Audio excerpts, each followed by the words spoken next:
Mm-hmm. It's like, Yeah. nah, you're just watching two dudes fucking. It's not gay. It's just a type of porn. You know, Mhm. you know what I'm saying? Yeah. Oh, and that's another thing too. Sexuality. The fact that it's gay, straight, bi. When sexuality is just way, and just from my experience, it is just way different. When I watch, when I would watch, let's say, if the dick was just not flaccid, to me that didn't even hit the same. It's just some, flat. It's like, what the fuck? Why are you not hard? That to me, that's a Wait, put what? off. Wait, Are the what? guys always fucking them? No, think about it. They're always fucking the girls, and they're always soft. Are they? What do you mean? Yeah, all of the dicks we see in Game of Thrones are soft. The guy's Oh, not hard. I don't even know what's. Yeah, I would be like, I'd watch the guy fucking, and then the woman ass like she like flops down, and he's Hmm. soft, and I'm like, what? Hmm. I was like, That's a nice catch. my first thought, I was like, oh well, like that makes sense because it's like a shooting thing. It's like they're Yeah. shooting on a set, and the guy's like, it's cold. There's a bunch of people looking at him. Like he's probably not used to performing in that way. That's the thing for porn stars. But then I never saw a hard dick in Game of Thrones, and I'm like, they're purposely like that. It's a censorship thing. They're like saying that you couldn't show that on TV. I don't think. I think it becomes porn if you show hard dick. Crazy. Strange. Um, Yeah.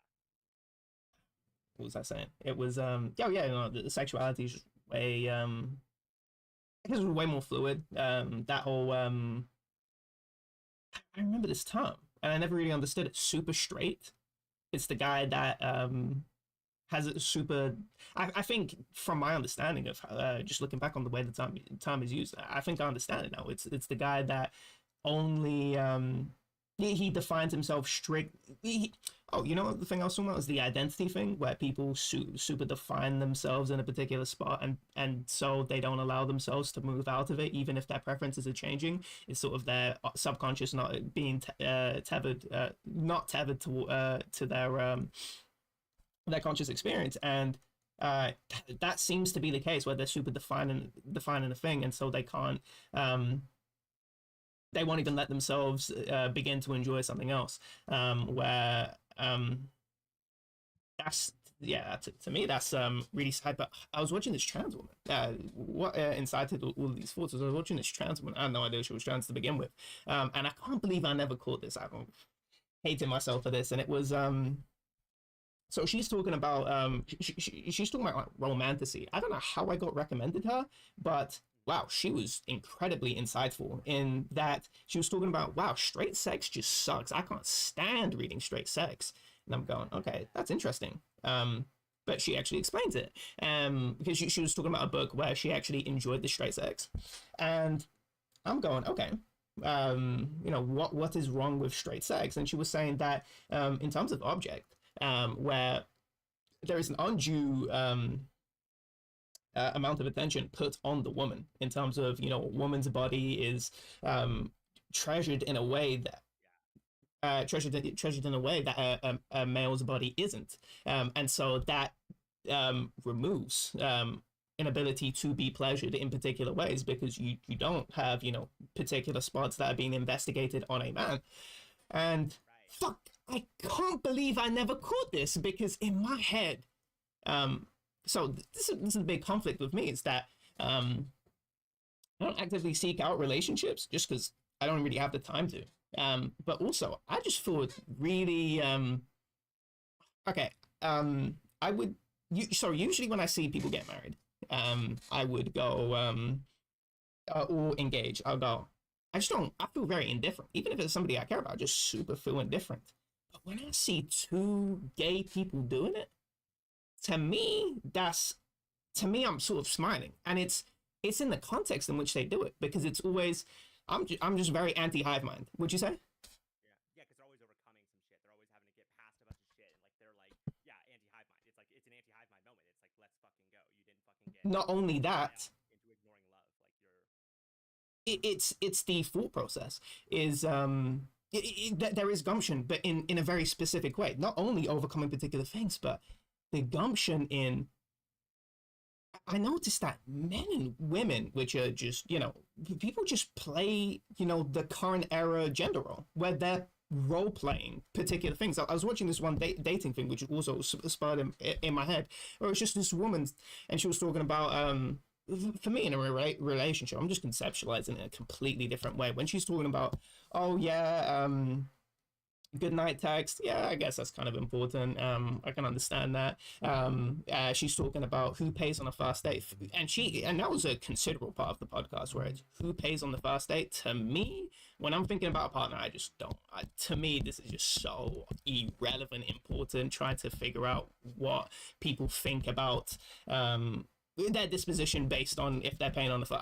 To me, it's so irrelevant. To me, it's cringe. I can't believe this is something that she's, thinking about to an extent where she's spending a lot of the podcast talking about it. And also, that's a gender role being sort of she's playing out the gender role where she's the person that she wants the guy to play the gender role of paying for her meal.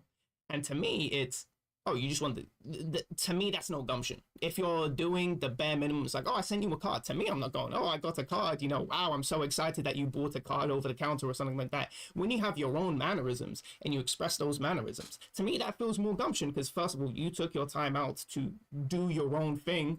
And then also you sharing it with me. So you're showing a part of yourself with me. To me, that's double gumption. You're doing two different things. And so I've always felt disgusted at straight relationships in that you're just playing, you're sort of in your head just trying to follow the right road in order to, and it's a lot of the time you're following the trail that's been set by you by society, and you're just following that road. And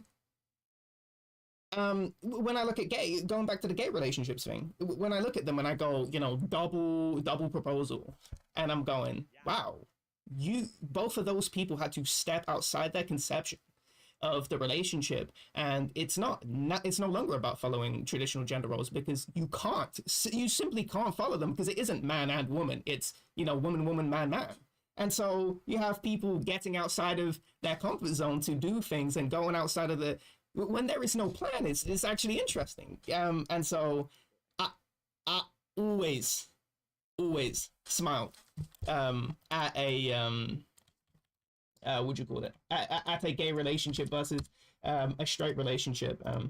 What does this sent me? Dan and Phil celebrate their 16-year anniversary with romantic date night in London. Well, what do I need to read? They were One Direction era kind of YouTubers that my cousins knew about, but kind of big in like the female perspective. But yeah, there was always these theories they were gay together, and then they only confirmed it like a couple months ago. Oh wow. And basically the reason why was because one of them grew up in an incredibly homophobic environment and just did not want to be public in any way about what was going on. But yeah, they've been together for like 16 years, and it was like universally celebrated, I think, because it's like, damn, like that's fucking, I don't know, that's like, they could have made so much money off of exploiting it when they were younger, especially when they were more popular, but they chose not to because they cared about each other more and like their mental health space and like like their families and like like, you know what I mean? Like, to me, that takes a lot of gumption to be like overlooking the fact that your entire fan base is like wanting you guys to be together. You guys actually are together, but you don't talk about it because you're like, it matters to me that this other person's family, like, that they have a relationship with this family. Like, it matters to me that this other person that I love is close to the family, and it's tough. And it's like, think about the amount of strength it takes to be like, I'll be more covert about the person I love for them. Like, it takes a fuckload of strength to do that. And I don't know. I respect the fuck. Like, I don't know. There's something about that, like the overcoming thing. That gays have. I think you're so right. Like, I have that, like the same smile with that too. Like 1-to-1, exactly what you're saying.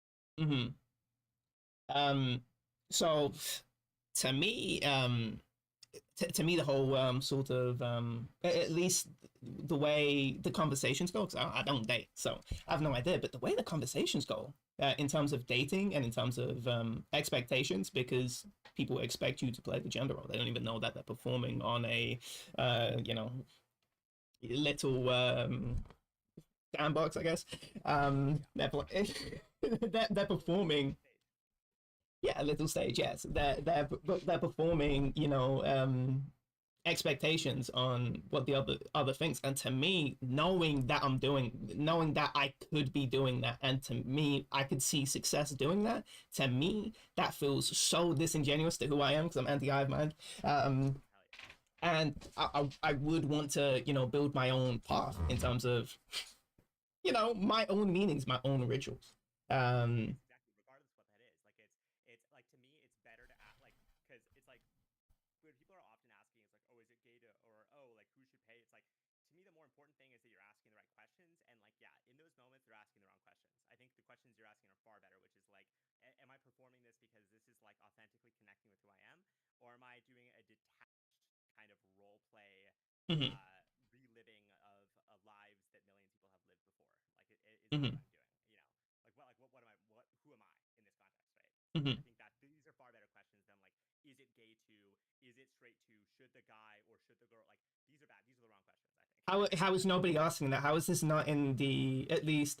So it was this dating channel, it was like Dating Above Borders podcast or whatever, and it was this one Finnish woman, and to me the lack of sort of yeah. First podcast I've ever heard. Dating above borders. Yes, and just talking about, she's just talking about the, man, this one trans woman had a term for it, which was patriarchy king. And yeah, man, that is, I mean, massive skull to because she's saying it's like, yeah, I mean, egalitarian, I like the feminist shit. No, you don't. Don't pretend you do. And yeah, I am questioning your credentials there, because what you want is a patriarchy kink. Um, Yeah. Especially the new relationships that she was talking about with this English guy, where she was sort of questioning, isn't it too much? Is it too much? But she wasn't. Oh, whereas this guy would be. To me, it felt a little bit. Yeah, I can see that, but it was a little bit over. Just a hair over. Maybe even too much if it was my preference. I could see how some people would have a preference with this, but even if you had this preference, I think you're being a way too gentlemanly. Whereas Yeah. she used one scenario where it was, she got into a car crash, and the car crash was minor. It was just the car, it was like a collision. It was, and so she was saying, nah, I'm completely okay, I'm fine, but it was just a car collision. And the guy just like rushes over there, even though she said that, because as if and the way, I have to say, the way she said it, as if he rushed over there, as if he was like a fucking gallon. That's the way she was presenting it. And Yeah. this Yeah. is not one instance of it. It's sort of multiple instances of, some of them, I think, good behaviors, checking on your partner, making sure, they got home safely because they're not living together. I think some of them is good, but or going to the airports when your partner arrives. Those are good behavior. But I think that behavior specifically, where it's just like, this is a minor collision. How do you? First of all, how do you have the time in the day to just do that? Where it's just like, oh fuck, I need to go. It's like, what the fuck? It's a minor collision. You don't need to, because it wasn't like, oh, there might be problems that you have. Like, do you need to get back home? Because there obviously, if you have a minor collision, that might be, that the guy's fucking screaming at you, and so you need to, calm it down. No, it was more of the, he thought it was more of like the hurt. That's the way she was presented. It's like, oh, in case she was hurt in any sort of way, she told you. Yeah, it felt like a patriarchy king to me, obsessing over these and not even asking good questions. Where it was, where she couldn't even conceptualize, this is a role. You are just role playing. He is just role playing a particular man. I don't even know if it is really weird, because I think people can care, but people will show it in different ways. Exactly. Yeah. And the fact that that wasn't even a conception to her, where he's showing you he cares in the most stereotypical masculine way that it's been taught to, sort of take care of a woman like this.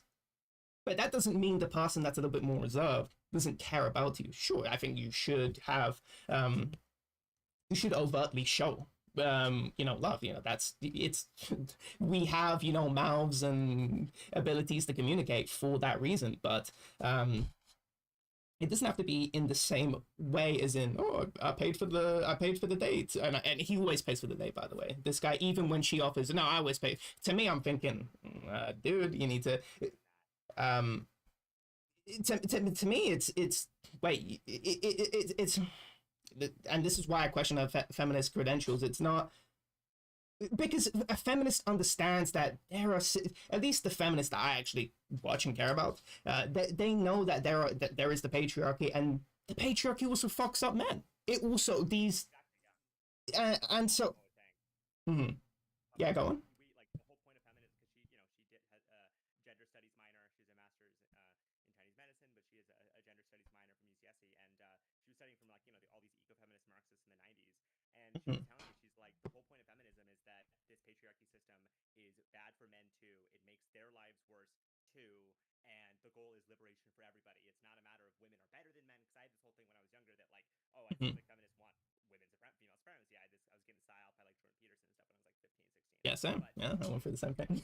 oh, like, you know, she's like, that's not like real feminists, like the feminists that she supports and who she believes. She's like, it's a Mhm. systematic critique. It's also about disability. It's also about like poverty. It's not about like gender. It's like the question of gender is like, well, what do you do now when you realize it's all a performance? Like that's the real question. The question isn't like, oh, well, how should we perform? What's the right way to perform? It's like, nah, how do you make your world a just world when you realize a lot of this is performance covering up for bullshit? Mhm. For Yes. example, I'm always paying with like Damien for a lot of stuff, right? Mhm. Historically, right? But that's because I can, and with me, like I don't have such an excess. I don't have like like a discretionary account. Niraj has the $2,000 allowance. I'm not spending most. I'm not spending money a lot of the time. But what I do instead is I save money and I Mhm. use it for the purpose of spending it on people who maybe don't have the ability to, right? So in that context, it Mhm. makes perfect sense for me too, because Mhm. practically speaking, it's like it just but it's not like I'm not being like chivalrous or like and like when you were talking about the car crash thing, I think what I would do in response to that for someone is I would try to make sure that I set up like when they get back, like a bath or something that I know they like, and then I would be like, oh, they're Mhm. going to get their car fixed the next day. Like I'll take it Mhm. to the shop, I'll deal with it. Don't worry about it. Like that's how I would do it. Mhm. Like I'm not like dropping everything if you're telling me it's not, you're fine. Like if you're driving me and Yeah. you're telling me you don't need this car, like oh, I should be worried. That's how I would do it. Yeah, it's so Carrying the car, like it's retarded. carrying the car. I love that. Yes. So It's like you're it, playing Lois Lane, dude. It's mhm, retarded. yeah. And Who you thought know what the Lois Lane best? was retarded? Would you Anyways, say? Lois Lane is an investigative journalist that doesn't know that her boyfriend is Superman. I'm just gonna say. Yeah, yeah. I thought you were talking about lanes on it because you said a highway, so I was like, are you talking about lanes? I didn't know the lowest part. Yes. um, No connection there. I did connect. it was. It made me lost my full fuck Lois Lane. No, fucking. Do you have a um, feminist like question of like no, I had a specific feminist use?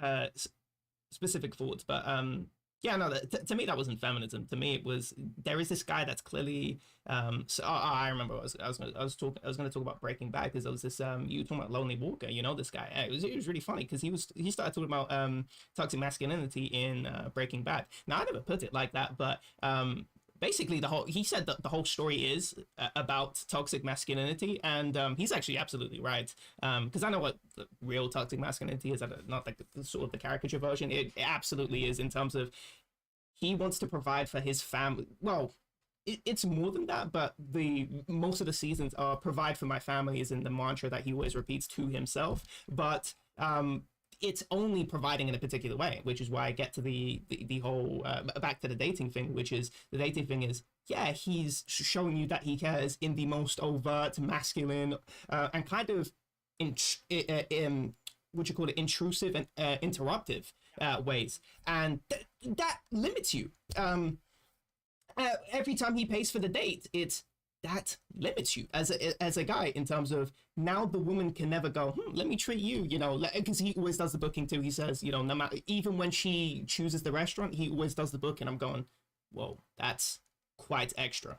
Um, and relationships are more complex than that in terms of she might do other booking stuff, but she didn't really mention that, and so I'm specifically saying from the context that she presented it as is that you know he does the booking even when she chooses the restaurant, and and she acknowledges that, you know, it's like, oh, you know, that's quite a lot, but she takes advantage of that, which I think is the one of the least feminist things that you could do, where there's this guy that's going above and beyond and, you know, going, hey, there's clearly some sort of pathology here or something. I don't know what's going on in your head, but you think you always need to be the person that comes up in front. Let me treat you. Allow me to show my excellence and my ability to do something. Let me do that, even when she wants to.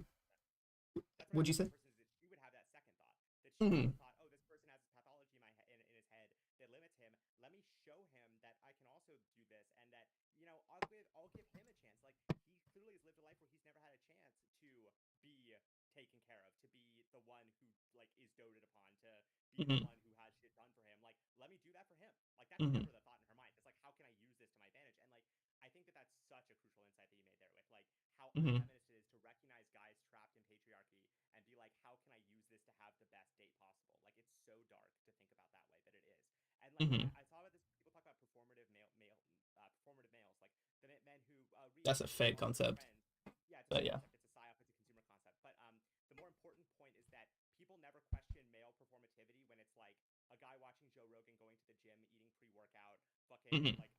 like BMX motorbike. You're like, no, that's just what guys do. That's not Mm-hmm. male performativity. That's what. Wait a minute. Why is it only performative when it's a guy acting more like a woman? Why is that performance? Why? Mm. It's Interesting. oh, Yes. actually, male performativity is a psyop. It's actually making you. It's actually a new way for you to call guys who don't conform to traditional masculine stereotypes liars. Basically, is Mm-hmm. what you're doing. Mm-hmm. And I think that's like a really important thing to think about. Is like these people who critique the patriarchy are really able to critique a lot of elements, but also really able to like take advantage of the guys who seem Mm-hmm. to be trapped in this. My boyfriend, he's like a dog. I have to train him. They talk about this shit, and it makes me cringe. It makes me fucking want to puke, honestly. Like, Mm-hmm. I don't have many women friends, so I don't know. I have no idea how most women talk about this stuff. I can only get it off YouTube, which is one of the it's destroyed. I think it's destroyed a lot of men's faith in women just only having that avenue. But I was gonna say, how do women talk about this? Are these when I talk about dating, for me it's you already how do I say, which is the lack of gumption, lack of choose your own destiny. Do And also the sort of performativity of the gender roles. Do your women friends talk about that? oh yeah, Um, okay, that's in and my terms of women what friends are context. basically historically I had women friends, but currently I just have like my sister who's very open with me about this stuff because she knows I'm like an analyst who likes to know things, Mm-hmm. and so she'll like give me stuff about her life that she and like yeah, with talking about like the friends that she knows and how they talk about guys and stuff like. Gender roles are a big part of this, but a lot of what it seems is very practical. It's like I need him to fucking get the like plumber over at a certain time, and he didn't. So I'm gonna like really make him feel bad about it, so he doesn't do it again. Like that kind of Mm-hmm. shit is more reasonable to me. Where it's like you need a guy to be just responsible. Like a lot Mm-hmm. of what it seems is more about making them like responsive and like fucking like do what they're supposed to in the context of the relationship when they're dating, like for long term. But then Mm-hmm. short term, it's often about the like, yeah, the acts of galliance and oh, he's so sweet, he did it, or oh, he always calls me and says so much. Oh, he's always thinking. And I don't know. To me, it makes me kind of sad a little bit because I'm like, dude, I'll never do that. Like that sucks because it seems like I'll never do that, dude. I care so much about people, but the way Mm-hmm. I operate for various reasons is there's just long distances where I'm not talking to people. I'm just like doing other things, or I'm on my own, or I'm not online, or I'm Yeah. very limited in my social. And it's like for me in my head that doesn't matter because the relationship didn't go away because we didn't talk for a couple weeks. The relationship Yes. in my head is the same because my memory is good and I know the other person's memory is good, and so we can retain a connection. It doesn't have to be this constant. I love you. I love you. I love you. I love you. I love you. And it's like, oh, where's the I love you? I didn't get the I love you today. Like to me, I'm Mm-hmm. like, that makes me scared a little bit because I'm like, dude, if that's what people expect, like, I'm probably never gonna You're fulfill that. never gonna fulfill that. I'm Yeah. just gonna die alone. I'm gonna die alone. It's funny. I mirror your thoughts exactly because I don't.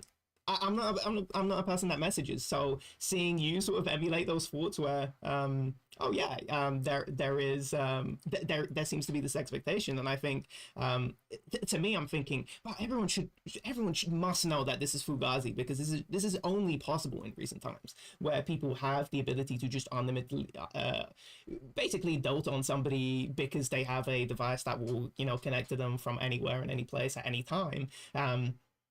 And so this is this expectation, but I do like the I do like catching up with you after a long time because I also self isolate and there is character development in terms of the things that we get to talk about because guess what, we had enough room to do other things. There is that progression and I find that really cool and fun. You would let me talk about this with ripeness of fruit. Like Who's we this, talk right? about like Oh, oh, like it's like you gotta just like let me say oh, that sidebar. was a player name. Another UFC decision. Take a look at these two fighters, okay? The guy on the left ends up losing as he should Uh-huh. because he got fucked up the whole fucking fight. The guy on the right was laughing when they said split decision because he's like, "There's no way." Like, there's no way. Mm-hmm. Like, how could that? He's like, what are we talking about right now? Like, he's literally laughing, and then he's like, yeah, and then he wins, right? He's like, Mm-hmm. there's no way you're saying the other guy won, right?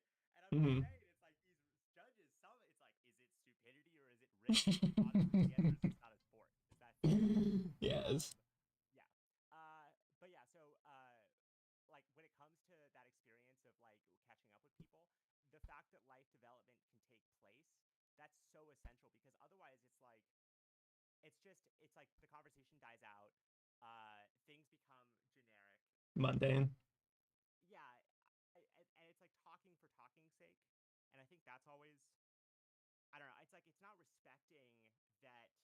It's like having enough of a distance from your ego to be like there's times when I'm more interesting and there's times when I'm less interesting. Like being Uh-huh. aware of that, or like being aware that like yeah, like there are things when I times when I have more to say, times when I have less to say. I don't need to affirm my connection with this person constantly. It's gonna be there, and we both benefit from using our time wisely and talking in times when we have stuff to say. Like I think that's Mm-hmm. just like that makes so much sense to me, and it always has.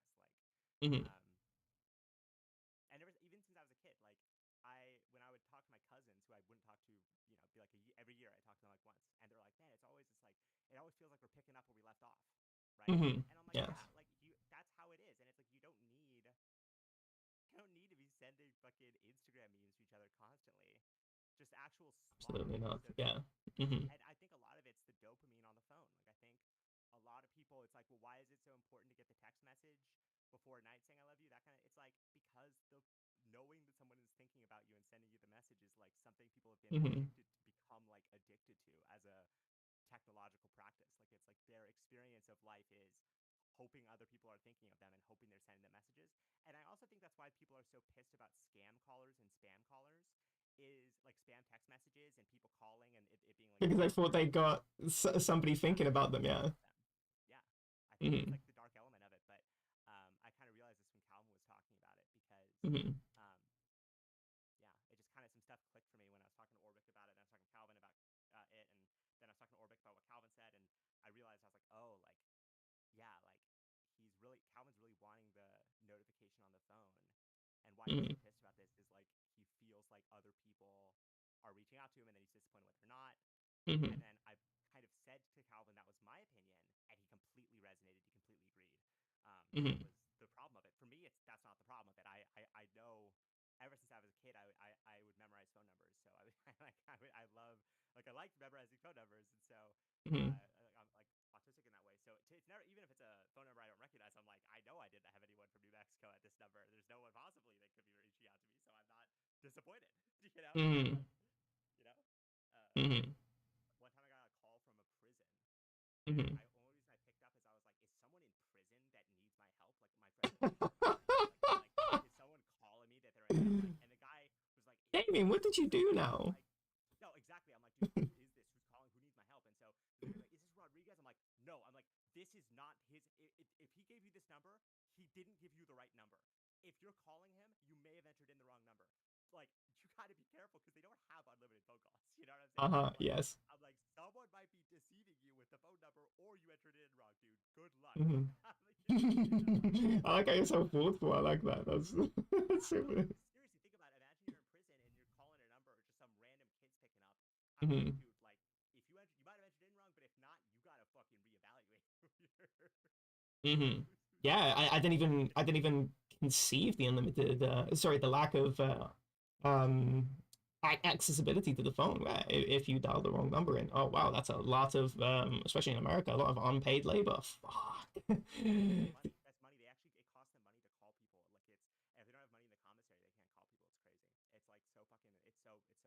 Dystopian, yes.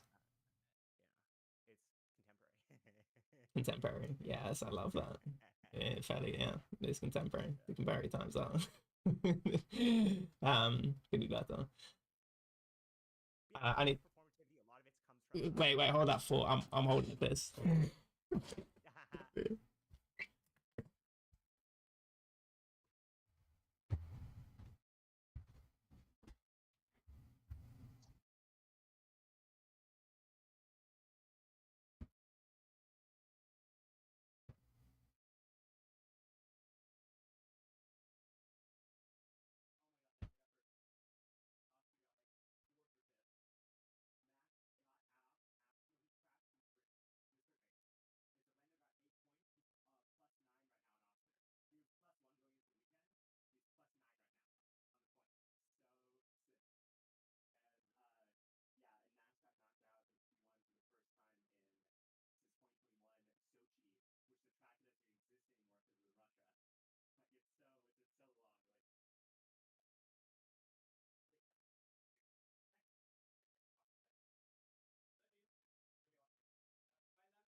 Oh, hello. I'm back. Try one. Oh, strong silence. I like it.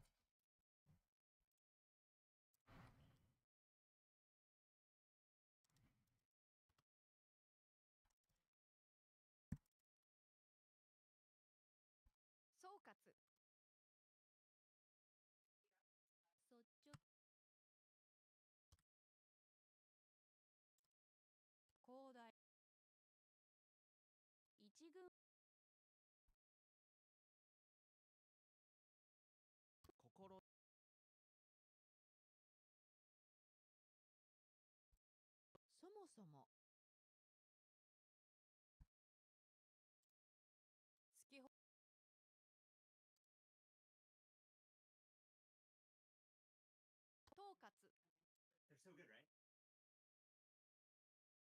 Yeah, I agree. Martyr bomb. Don't be a martyr. Pick the good mangoes. I literally picked the good mango. Here, I'll give you. I'll leave a little bit free. I'll give you a good one.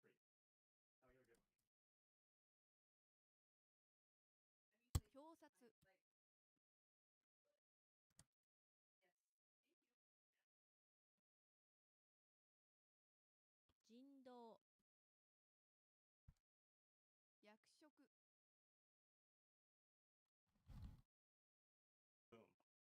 Hello. Wagwan. Sorry, I just started to talk about my mangoes. Yeah, mangoes. Listen to the mango conversation. Yeah, good mangoes. Mangoes in season. Mm-hmm. I think Are they at this time of year? right now they're good. Right now they're good. It's a specific type of mango. It's like a yellow mango, Mm-hmm. and you gotta remember that where I live is like really good fruit growing. Like I live a couple miles away from like a massive agricultural center, Mm-hmm. so the fruit that I have is usually better like year round. Mm-hmm. That's good. I must make it a lot nicer to be vegan or vegetarian or whatever the fuck. Indeed. Yeah. I don't know the difference. You have to tell me. Dairy product, animal products gets complicated when you start talking about stuff like oysters with no central nervous system. Basically, Mm-hmm. aesthetic choice. Okay. I used to tell my vegan friends, I'm like, explain to me why an oyster is bad to eat. It has no central nervous system. Mm-hmm. I could open no, I don't want to talk about that. Yeah, talk about the go on. No, where are we gonna go? I had a thought, a manga. I'm having a manga. I had a manga thing I was gonna mention to you previously. I forgot to mention it, but okay. Do you know anything about Bleach? Absolutely not. Yeah, That's one of the shonen I don't know anything about. Mhm. I'm realizing two things. First, Bleach, the best of the three. Mhm. Um, it's the most intelligent. The like progression system isn't based on random acts of level up. It's actually deeply integrated into the philosophy of the character. When they Mhm. fight, it's philosophies fighting. It's not just a matter of it's like different ways of seeing what should be done in the world. Like Mhm. Aizen is a person who, like many of us, have glimpsed the corruptness and failures of the system and Mhm. thinks, well, I'm going to burn it down and make a new one in my own image. I'm better than the system because I realize it's folly, so I will, attempt to sort of supersede it. Urahara, who's the blonde-haired guy, shop owner guy, he's kind of he's also like Aizen in that he's smart. He's seen the kind of nature of the system, but instead, what he realized is that the system's collapse would hurt the small people the most. The people Mhm. that are the most innocent would be hurt by the collapse of the system, and so he's a stabilizer, right? And further, there's so many levels at which this is a much more interesting manga than I think people give it credit for. Um, I think the entire thing is about the nature of perception. Like, Mhm. like that, the best, like all of the Bankai is about Mhm. different perceptions, like different ways of perceiving. Like the most ultimate, like one of the most powerful ones is by this guy Hyosobe, who is basically the captain of Squad Zero, which is the King's Guard essentially in Bleach in the Thousand Year Blood War. And this guy, um, as it turns out, is essentially covering up, and the entire system is based on this original sin where they murdered the Soul King and kept him like suspended between life and death to keep the system stable. It's a great metaphor for the way that like kind of figureheads are used like as political legitimation, but are in fact like just literally dead corpses like trapped in fucking in suspended animation. And what Mhm. this guy's power is he can change what things are called essentially. His power, uh, uh, brush, which is called Ichimonji, um, Mhm.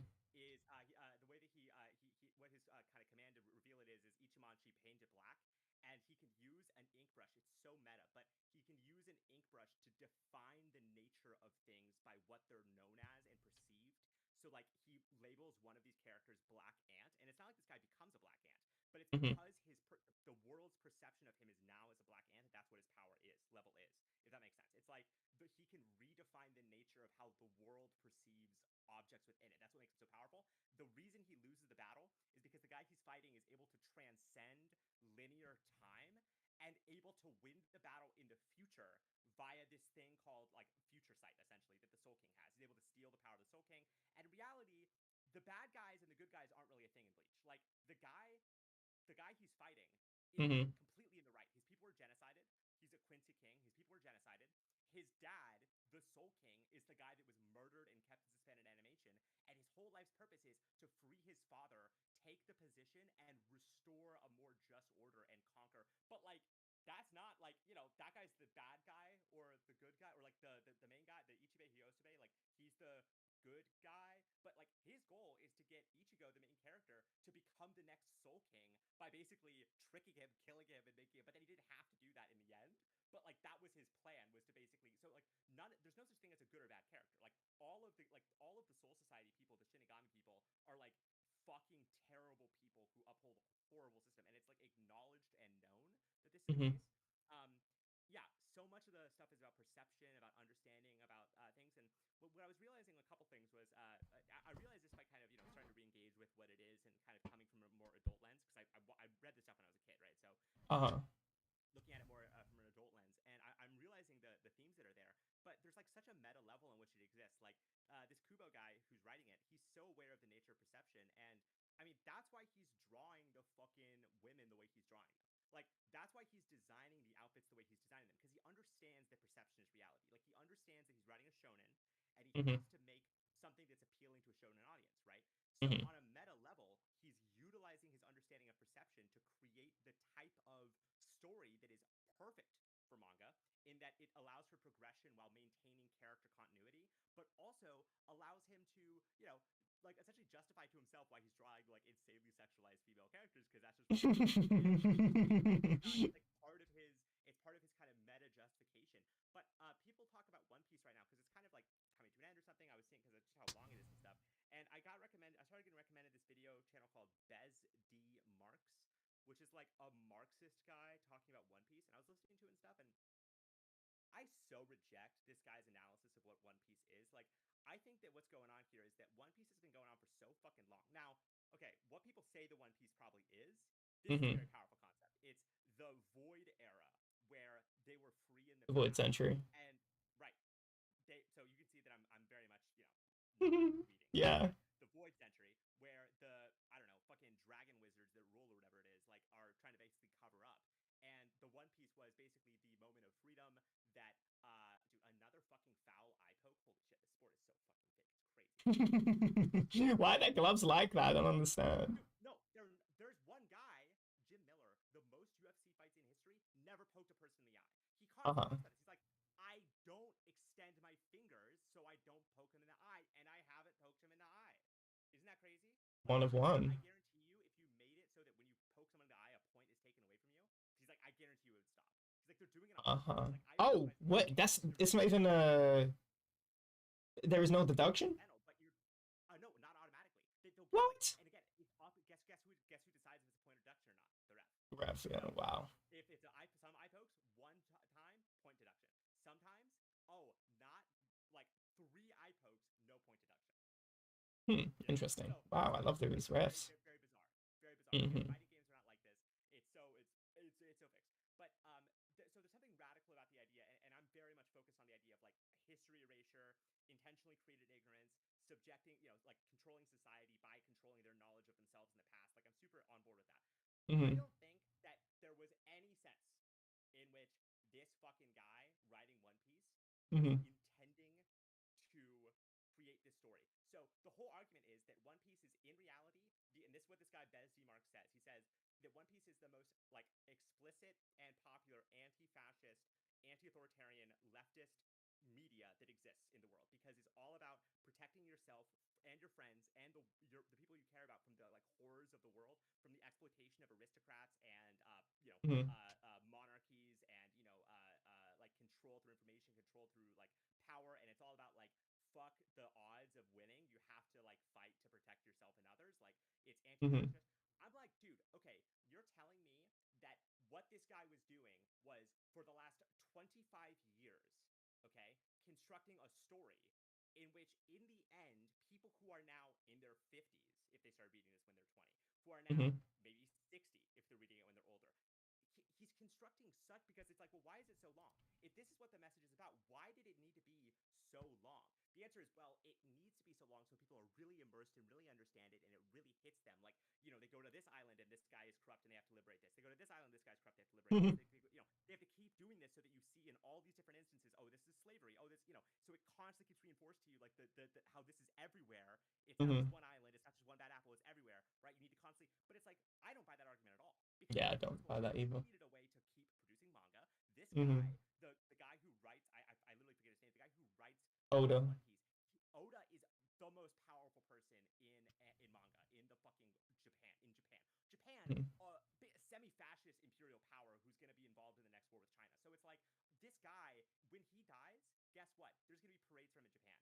Like, this guy is so powerful, so well known, and the idea that he decided to take 25 years to create like and I was doing the math on it. Like, if you buy the One Piece collection in Mm-hmm.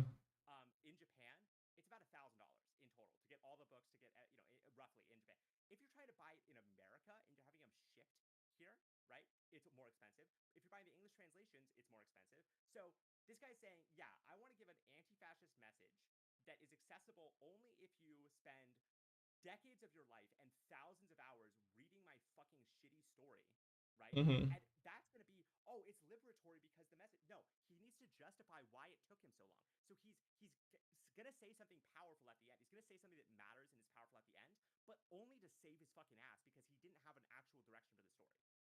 That's Mm-hmm. what's really going on here. And this guy Bez D Marks, he's like over intellectualizing it to like justify uh, Oda's like existence, and he just happens to be a fan of this, and he needs to. But it's like, dude, for a materialist, you're really immaterial and idealistic about the nature of this guy's art. For a Mm-hmm. materialist, you seem to be ignoring the political economy of what's actually producing manga in the first place. For a materialist, you're ignoring that these people have to spend thousands of dollars over decades, and that's just on the manga. That's not counting Crunchyroll subscriptions. That's not counting figurines, all these consumer items. It's like, wow, for a materialist, you're really ignoring how this guy's entire legacy is that of increasing the consumption of frivolous art. And really, what's happening isn't that people are interpreting these deep Marxist messages. You are, right? Because you're a semi adult reading this stuff. I wasn't getting this shit from Bleach as a kid. I wasn't getting this shit from One Piece as a kid. What I was getting is I should watch other anime. I should watch other stuff. So he is this guy. This shit's pissing me the fuck off. Mhm. Hearing people do this, over intellectualizing it. Anyway, that's my little. Especially with One Piece, that's happened a lot in terms of it wasn't as big in the West, but in the past 5 years, it's just become really big. But also the Marxist, I know that a lot of people in that political direction have also what you call it? What's the word? Captured, grappled with. I don't know, but they just like One Piece, um, Yeah, yeah. and so they what do you call it? Luffy is some revolutionary figure. Now I don't know. I actually have no idea what their arguments are. I think I've maybe only seen one time, which it was this anime podcast, and it was because it was being talked about in Frenzy Saba. It was like Kira and whatever, and it was I think it was like Hassan Abi on the Trash Taste podcast. And I've seen the Trash Taste podcast before.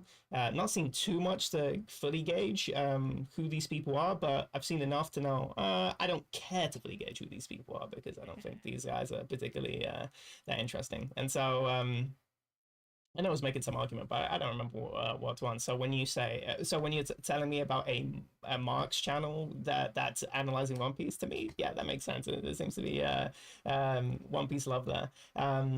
And just in One Piece too, when you're talking about over intellectualizing One Piece, that's also happened a lot too recently. I guess in like past 5 years. And reason why I enjoy Snob is that he kind of just shit on One Piece in very justifiable ways.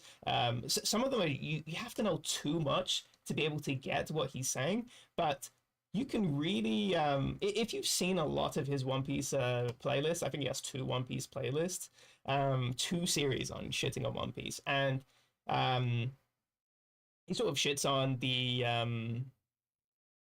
some of the arguments he makes are actually kind of feminist, which is really funny, knowing who he is, which is just like hyper conservative guy.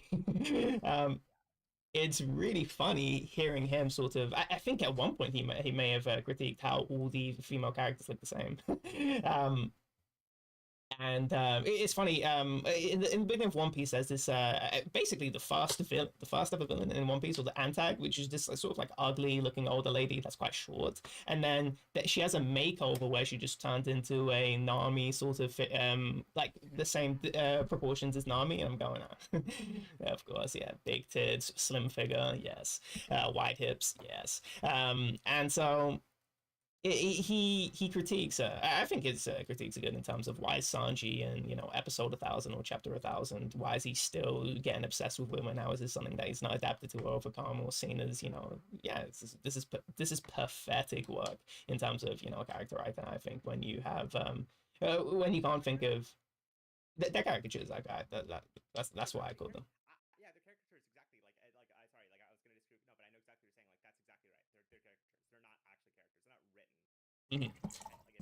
They can't. And if they Mhm. change, they wouldn't be the commodities that they need to be to sell this fucking Yeah, like world exactly. consumption. You need something recognizable. Actually, the funny thing that you're talking about, walk away and then come back. That's actually what One Piece is. You walk away and come back, and you still have Sanji, and he's still doing the same thing. And I think I think if stories don't drastically make you sort of have a hate love relationship with them, where characters get. When I first watched Game of Thrones, I think something so appealing to me is that I had a lot of opinions about why I can't believe the story went, and I don't even know where the story is going at this point because it's so divorced from what it was at the beginning. Where a bunch of characters have just died that it's like I've invested in these characters, now they've died, or they're just in completely different places where they're not doing the same thing. And I think there's something and that's why I think the books are so much better after season 4, because it continues to challenge the characters in a way that they just stopped being challenged in the show. Tyrion one is a specific example where there is a continuation of who he was as a character, but in the worst possible ways ever, where he's still this, extremely passionate guy, and he's still fucking prostitutes, but now he's, saying that, they're as worthless as a summer ant, and then they could just, the LTG reference, but he calls people the syrup ants, because they're just gonna die. Once it comes winter, a bunch of them are just gonna die. You're worthless. You're just there to bolster the colony, and then you're gonna fuck off and die when it comes winter. And yeah, he treats whores like that. And you can see it's like, oh yeah, this guy's still, fraternizing with prostitutes. He clearly, there are no modern morals in terms of, oh, he wouldn't engage in a sex worker because they may be trafficked, blah blah blah. But when they inserted that into the show, modern morality, where it's like, oh, I'm not going to sleep with you, even though she actually looks willing to sleep with him, and I'm going, no, Tyrion would never do this. This is completely out of character. Why are you making him a goody two shoes when he's now, he's just been kicked out of his home. He's been completely rejected by his father in the most decisive way possible. Yeah, I want him dead. He'd be falling into his worst tendencies. He wouldn't Exactly. he'd be like a fucking spiraling. Oh yeah, and he's completely spiraling and completely abusive. That's what he should be. That's what would make Mm-hmm. sense if he's a human in this world, in this context, because Uh-huh. again, And I don't recognize humans in a lot of these stories. I don't see uh-huh. where are the humans. And yeah, it's extremely challenging if you like Tyrion and people idolize him as a character, and especially in the show where they kept stripping more and more elements from what makes him bad. As a character, especially in the medieval context, yeah, of course he's just gonna have these disgusting traits that you have to live with, of course. And I like how the books are just way more. Mm-hmm. Born into the most insane power family that exists. Mm-hmm. Yes. And you're being like, this guy's developing like a fucking enlightenment understanding of gender relations. Like, go fuck yourself. Like, I'm sorry. Yeah, that's insane. Yeah. And yeah, I like the stories that actually challenge, why you like particular characters and make them go in directions where you just don't want to, you don't, you don't like where they're going. And so to see, One Piece characters just sort of just, a lot of them, still act in the same sort of framework I've seen in the first, 25. I think I've seen more when I was a kid, but then I rewatched it, and that's the part that I more remember. And they sort of have a very similar outline of, oh wow, they're kind of just doing the same things. Aren't you still falling in love with women? And why is this to the point where he's betraying his friends? By the way, it's not a it's lessons about it and learning the same lessons about it too. Exactly. That's the same lesson you learned last time. Like what? So pathetic. Yes. Mm-hmm. So unsatisfying. I mean, once you see the patterns, it's really bad and hard to watch. But yeah, what you saying? No, it's so hard to watch. These aren't characters. Like they're not. And I don't know. So like, because you're talking about like whether people like characters or not. And one of the things that I was thinking about the other night that I was like really it just I don't know. I really love to know your thoughts on this. Like, what Mm-hmm. do people mean when they say this is a character I like or this is my favorite character? Because like for example, Mm-hmm. no one ever says their favorite character is Naruto. No one ever says their favorite character is Ichigo ever, right? It's Mm-hmm. always another. No one's ever being like, oh, Eren is my favorite character. It's like, oh, I fucking love Levi. I fucking love Mm-hmm. it's always a side person that people resonate with most. Mm-hmm. And further, it's like when they say favorite, like, what do they mean by that? Because there are characters that I love that are like repulsive to me. Yes. So I don't know. I'd love to know your thoughts on this. Like, this is I don't know. I This. think this is bigger in anime than like a lot of other places where it's like Mm-hmm. a lot of power rankings, a lot of like tier list stuff, a lot of Uh-huh. which, yeah, again, blew my mind on finding out that there was other worlds where tier lists could have been different. That fucking made me go so fucking. Yes. Yes. Such a huge loss. Yeah. It was I think it might just be contrarianism, anti-hive mind, where you don't want to like the main character because liking the main character is this yeah, you are seen as a generic NPC, even though actually, if you like Naruto, you kind of are the hipster of, oh yeah, I like the main character. So it might be just be a sense of that, but also the sense of these isolated rule of cool main characters where they come in and it's like Levi. Like a lot of people like Levi, but who is Levi? He's this sort of He is nothing. He doesn't have a backstory. He's basically an empty husk. Mhm. He's the rule of cool, where he comes in and does insane, incredible feats, and I think yeah, yeah, yeah, and so I think people are drawn to these decisive moments of these characters doing cool things on the screen.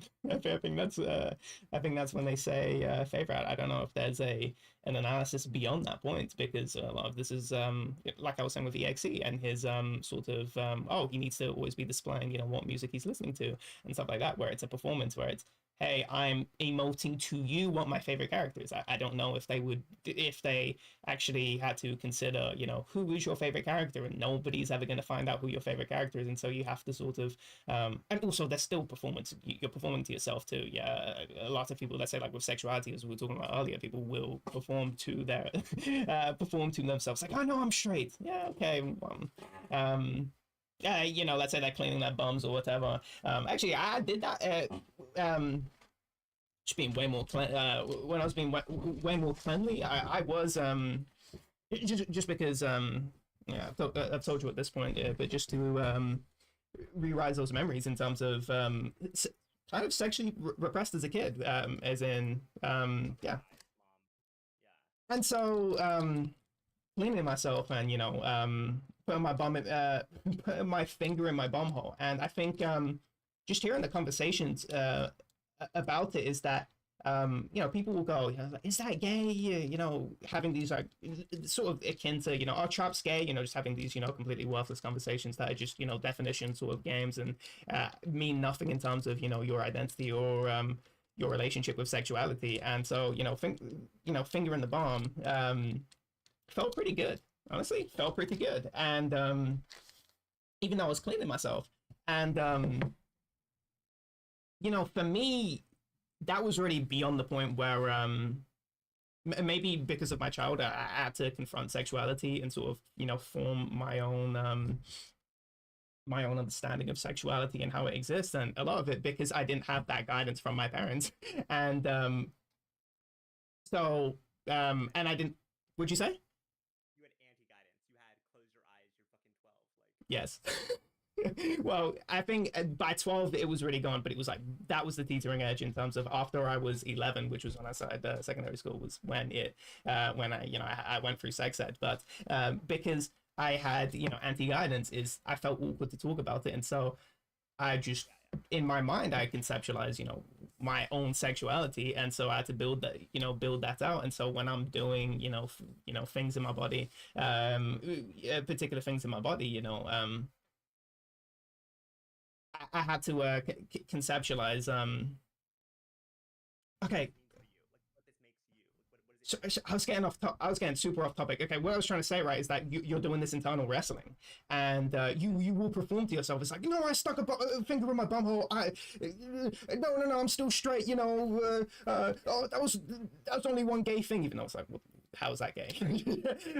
Or does it matter? And why does it even matter if it was gay in the first place? Who the fuck cares? It completely doesn't matter. Person there. Yes, exactly. Hey, there's no one else there. Yeah. And yet they're doing this performance to themselves, and so Of course. um, yeah. Fascinating.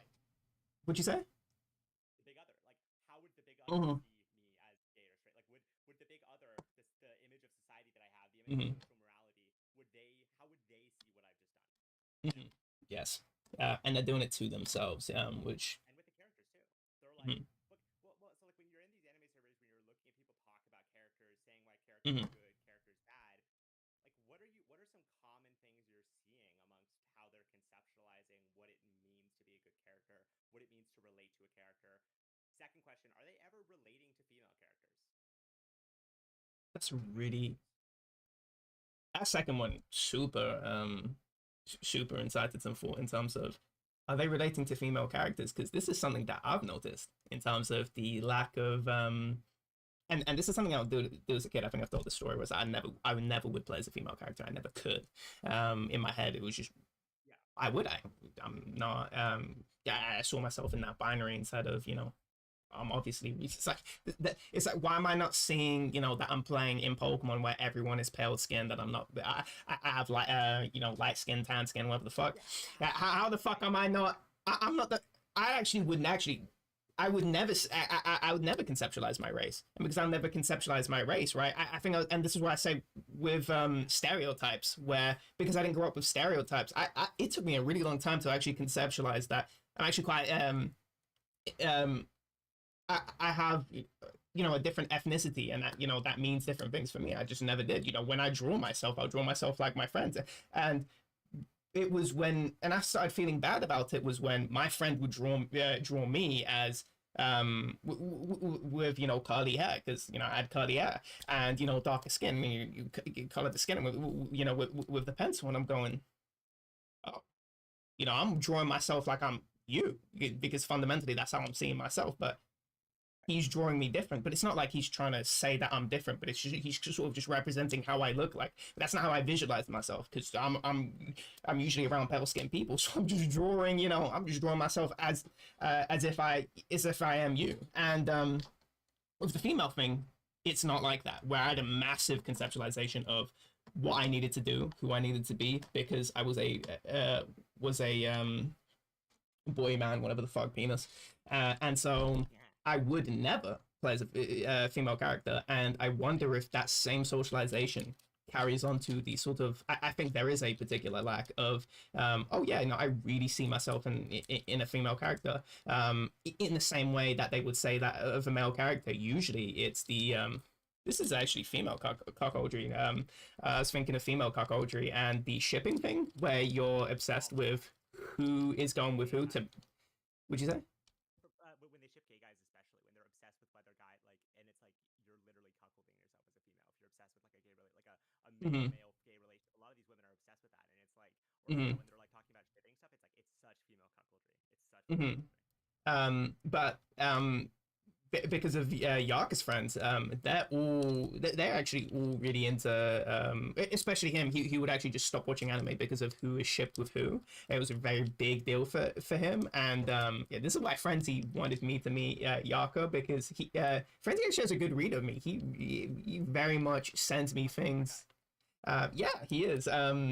At least in terms of reading me, because I wouldn't think he is a particular social person. But I think he has a fairly good reads, and he said, "Oh, you need to talk to this Yaka guy," and I actually find Yaka very interesting. I really do. I think he's quite off the norm, where he does emulate a lot of anime. In terms of anime servers, he would emulate a lot of the lowbrow thinking. I'll call it lowbrow. I think lowest common denominator thinking. But he actually is, even though he emulates a lot of that, the way he's able to articulate himself and the way he's able to justify his particular opinions. Fancy calls him the used car salesman, but that's a skill that you can articulate why you feel about the things the way that you do, and you already have. You don't go, why do I think that? I don't know, and then they just start sort of talking to feel out how they actually feel about something they haven't really decided yet in their head. Nah, he is very much on the ball of what he thinks. Fuck, I got. Such a good way to describe it. So what do we got here? It's like, I don't know, what do we got here? We got a car, a Buick. It's like what we got here is one of the best cars for a family like yours. Like, yeah, right? Like a Mm-hmm. like that's yeah, that's so good. Mm-hmm. Yeah, because he knew I liked Game of Thrones, and he's selling me, the most dog shit anime. In that terms where it's like, yeah, there are family feuds, and and I'm going, oh, that's interesting.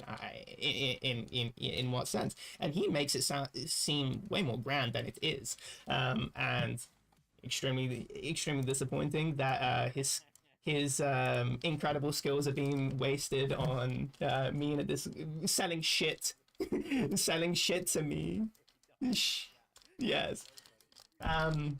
He's literally right here. He's like my anime list of Mhm, car sales. mhm. Yours is 7 out of 10. 7 stars. But back to the point, which is that through Yaka, I joined. There was Frog. I think there was one server that I remember Blue talking about Frog. I found some really weird stories of. I can't get into them right now. Not that I won't. I think they're really funny stories, especially what you know about Yaka. But I'll get way too sidetracked because they're quite interesting.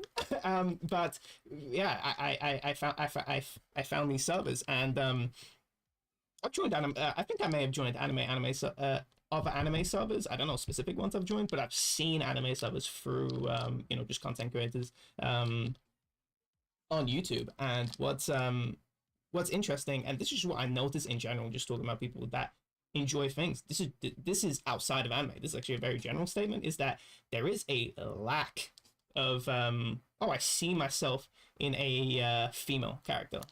That is a distinct. It just doesn't really exist.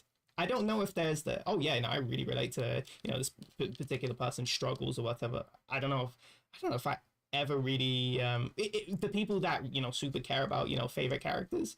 I don't know if anyone's really doing that. It's always distinctly a male character and their struggles. And I actually give you I think you'll be able to understand this immediately. Is okay. So in Breaking Bad, there's a situation where Skylar quote unquote cheats. Now this is from Walt's perspective, and where she's cheating. But what'd you say? Yeah, no, sorry, go ahead. I'm like, yeah, I know, yeah. It's But amazing in that context. she never did. Uh, because she explicitly she said, "Okay, I'm gonna give you the divorce papers and get the fuck out the house." So what she sexually does after that does not matter.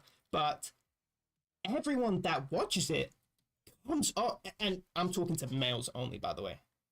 Everyone comes from that context. Even me, when I watched it for the first two times, I come away with that context. It's like, oh yeah, Skylar is a cheating bitch, and I had to take a step back a little bit and go, wait a second, why am I obsessed with her sexual? Because in my, let's give the delusion some credence.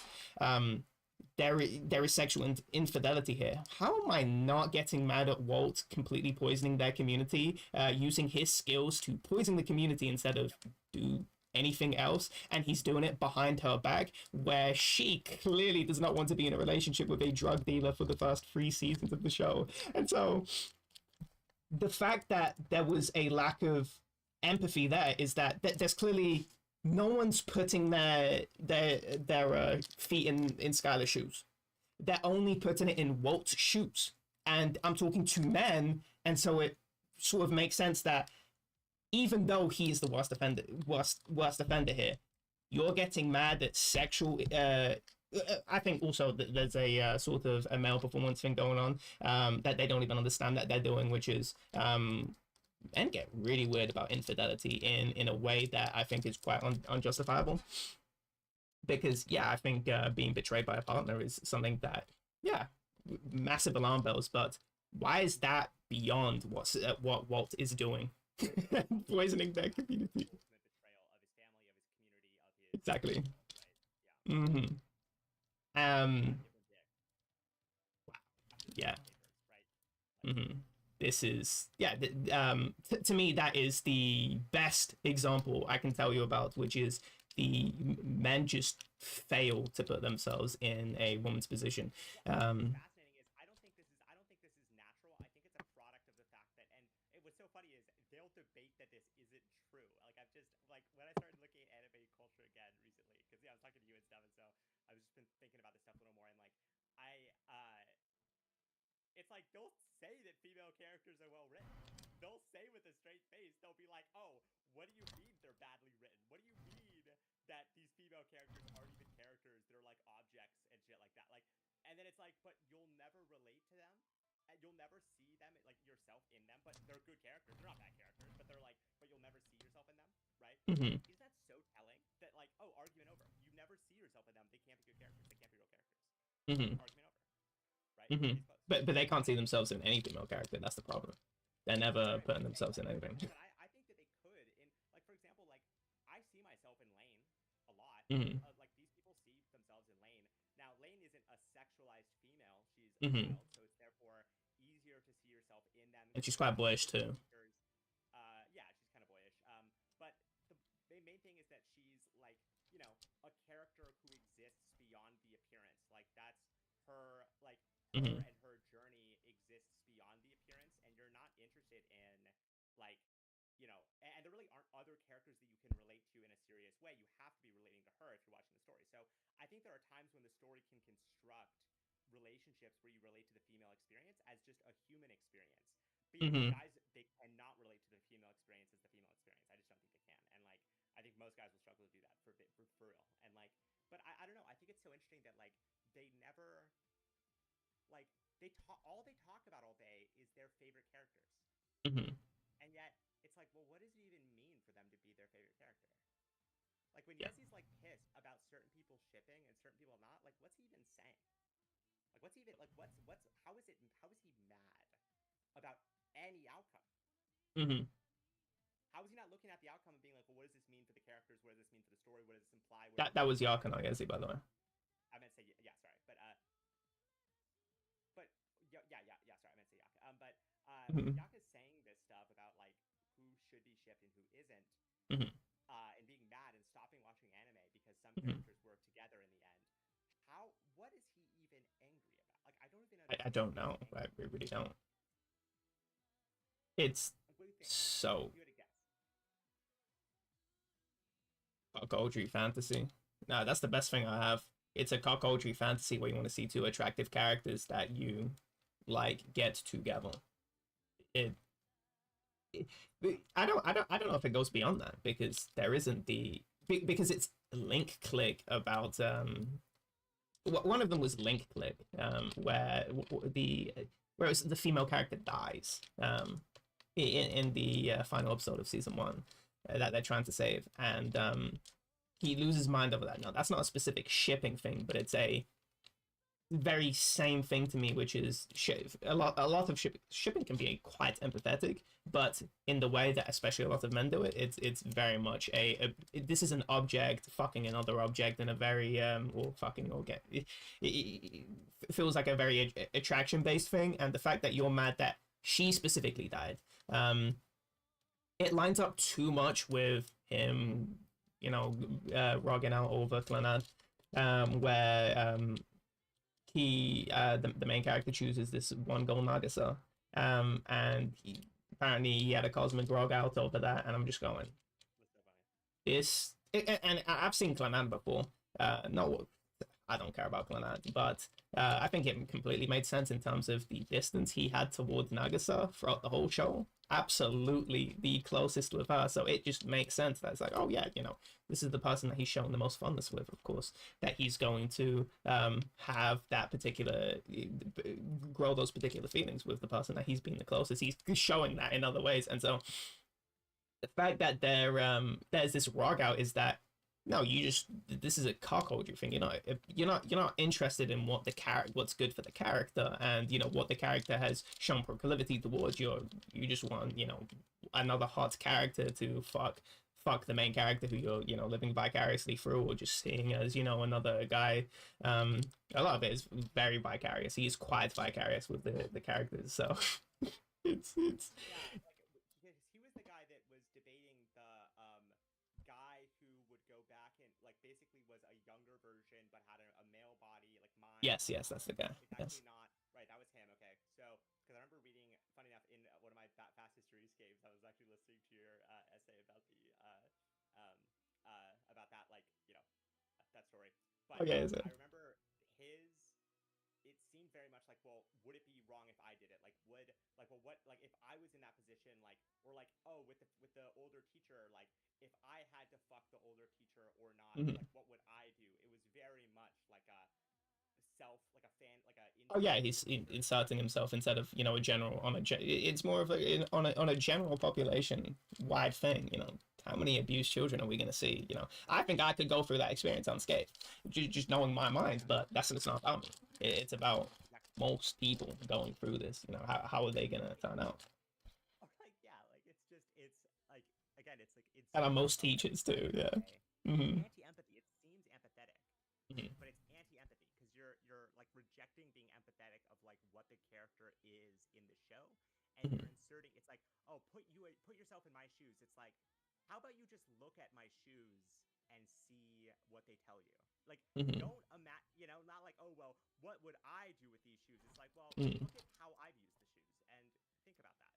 And it's like I Hmm. think people think of empathy the wrong way, where it's like it's a matter of, oh, if I was in their position, it's like if you do that simply, then you'll just do self-insert all day. You'll just be Yes. inserting yourself into every situation without. It's like so egotistical. It's the opposite of empathy, where it's like, oh, I could never imagine going through what they went through. I can Hmm. see how that experience would change them in ways I can't comprehend, et cetera, et cetera. Like that's like more what it's. You see them as them. You don't put yourself as them and be like, "You're Mm-hmm. stupid. I would have done this. I would, you know." Mm-hmm.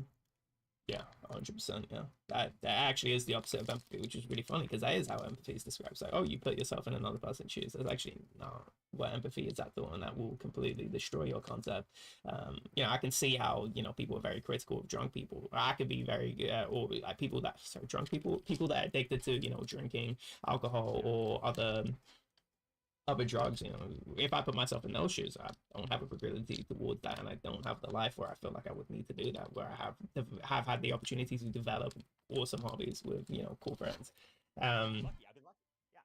yeah, exactly. So the fact me putting myself in their shoes is so absurdly stupid and doesn't make any sense whatsoever. I'd have to emulate particular things that they've been through, and even speculate on what and actually look at somebody and go, I wonder how they got to that point. I think that's much more, would you call it, instructive?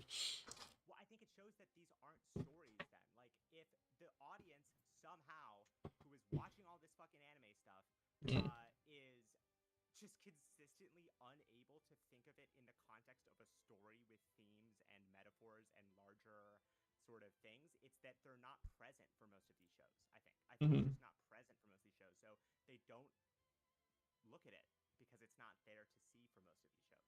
And then when it is there, they don't see it because they've been trained not to, I think. mm-hmm. That's interesting. I definitely do think that that's going to be a part of it for sure. Where yeah, these stories just don't incite any of this. But there's also the The good ones, they I do, hate. and then the people miss those, I think. Would you say? But then that's the problem is that, well, then there are stories that do. There are stories that engage in a more deep, kind of interesting, and that's what I was so interested with Mm-hmm, Bleach because I didn't engage with it in any amount of thought in this way, but mm-hmm, there's a light novel called Can't Fear Your Own World, mm-hmm. and oh my god, it from what I've seen on the wiki, because I'm not gonna spend my time reading the fucking. I'm sorry, it's Yes. unfortunate. I got other stuff I gotta read. It's but Mm-hmm, skimming the wiki, not skimming, reading the entire wiki, I Can't Fear Your Own World has some of the best surveillance discussions I've seen in any media. It is, they reveal that there's this noble family who, this guy Tokinata, who basically is the internal security service of the Serite, which is their kind of like, like what they call their soul society, the Serite. They're the kind mm-hmm, of internal security, and they've been monitoring stuff. And basically, his goal is to basically create a new form of legitimacy that bypasses the Soul King, essentially. And it's like a journalist from a journalist perspective. Um, and like just as a side note, like the metaphors are so good when you actually think about it. Like there's a black character named Tosin who mm-hmm, is a collaborator with Aizen. Tosin runs, I forget the exact division. I think it's the 11th Corp. I don't know, but one of the corps that they run is technically the journalist and news gathering division, and it's mm-hmm, a blind captain. Okay, and it's a blind captain who thinks they're like helping people mm-hmm, by lying to them and inflicting illusions upon them for a grand scheme that they're not even really in on. Like mm-hmm. that's what it is. Like that's so fucking good. That's so fucking good. Like that the depth of that is incredible. The journalist captain is blind and working to manipulate the public in Mm-hmm. collaboration with an evil insider, oligarch guy, for what is basically no reason because they don't even know what's going on because they're actually Yes. blind, but they don't realize their blindness. So it's Mm-hmm. incredible. Like they're all about the righteous path. They're all about stopping the injustice that they end up inflicting the greatest injustice, and they're blind to it Mm-hmm. because they right. It's so good. So that guy is no longer the captain; he's dead now. So his lieutenant captain follows him, and his name is Spoilers. Usagi. And I know spoilers. No, who the fuck If has? you I don't don't know believe in what I'm that talking word. about, you're gonna forget this if you ever even read it, which you won't. So, but this is like he is I don't believe in spoilers anyway. Hasagi is literally, I know you don't. Hasagi is literally the journalist captain guy that's investigating this. So it's from a really good perspective, but it's the most recent like official canon stuff in Bleach, and it's Mhm. all about the like nature of surveillance and perception, and all these like really interesting themes that I am so fascinated with, right? You And it's like, particularly would be, yes.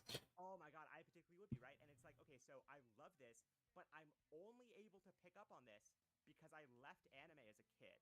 I developed an individuality and an identity and a understanding separate from this media world. And then came Mm-hmm. back. And so I got to appreciate the things that weren't the shonen tropes. I just feel Mhm. like all the anime discussion is usually power scaling, and it's That's they're awful. trapped in the shonen world, so they only see the shonen things. Even in the good animes, they're only seeing the shonen things because Hmm. they're trapped in the shonen world. I can come back to the shonen world and get more out of it, I think, because it's not I'm not letting it envelop me fully, you know? Hmm.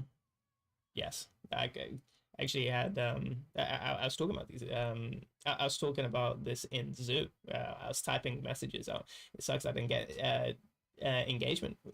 For actually, I think Tricky's usually indulges me, so he actually I think he may have talked to me about it, but unfortunately nobody else did, or it came from a very insecure place where I was basically saying that I don't trust people that only watch anime, because if you only watch anime, I just noticed that people only have a very limited scope in which to even perceive things. We don't all Yeah. perceive things the same way. It's complete bullshit. And I prefer that wider. You need to read books. You need to watch movies from a different discipline, because they are from they're one thing I appreciate about the Western media, sorry, the Western sort of movie culture, is that in anime things will just be stated a million times over as if I'm a fucking retard and I couldn't see what was happening in the screen, whereas Western cinema is just a lot more pretentious in terms of, if you don't get it, we don't give a fuck.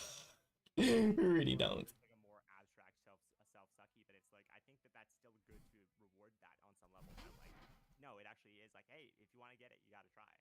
Like, Hmm. Oh, I prefer that to me. I'm a lot more drawn to that, just because you only you look at anime and you see the runtime of a lot of these animes, and you just go, nah, that doesn't need to be that long. I know it doesn't need to there's be no that long. way it needs to be that long. Yeah, There's this no is there's bullshit. no way Yeah. it needs to be that So, long. And mhm. dude, Oda, dude, we know he's not doing a fucking anti-fascist liberatory message for any other reason that it's gonna hit really hard for people who invested so many of their years of their life, and it needs to be worth it.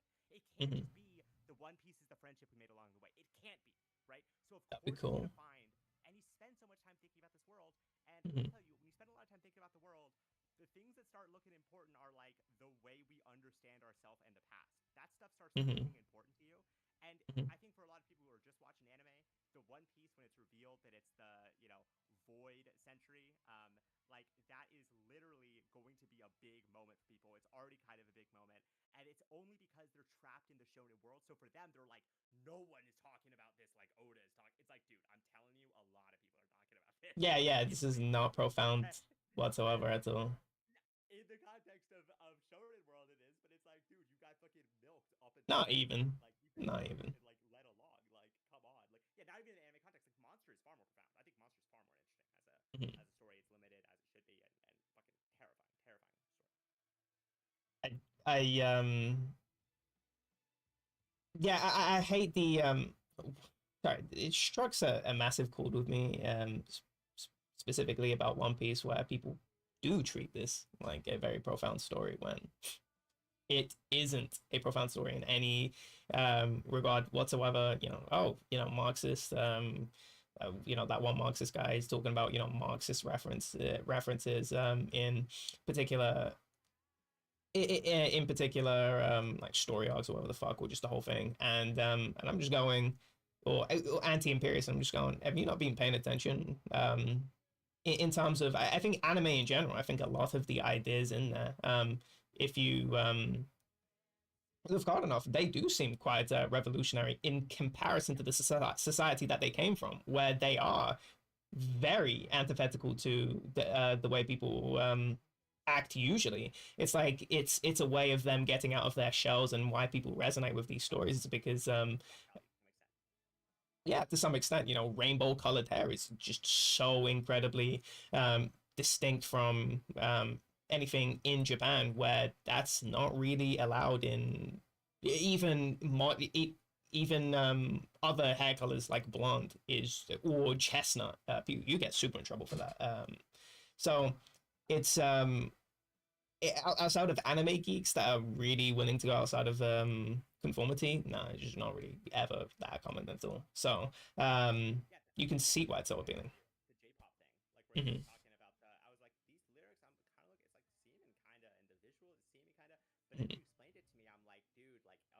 it's not. It's like basically about how, well, we got to work together. Like, yeah, they're going back to work in different jobs. Like, it's, yeah, when you start thinking about it, it's like this really isn't revolutionary, but it's just it's like a commodity to be revolutionary. It's like a commodity to have. It's like part of the aesthetic is like that you are this like fuck the, you know. And again, it's like on paper, it's like One Piece. Oh, it's a battle against the world government for liberation across all these different places. Like, sure, okay, Yeah, like I what think story it isn't about that? became something like that, but Mm-hmm. I saw a lot of it early on. It was not about that. It was like, Mm-hmm. I mean, Luffy is basically stumbling around. Like, he's not even having agency mostly. He's Mm-hmm. mostly not having agency. I mean, he doesn't actually. What Snob said, where he has the freedom fruit, which seeks to, it's very self-contradictory, where it seeks to free, to maximize freedom, which obviously wouldn't be free because then that means he's being dragged around, and has the obligation, which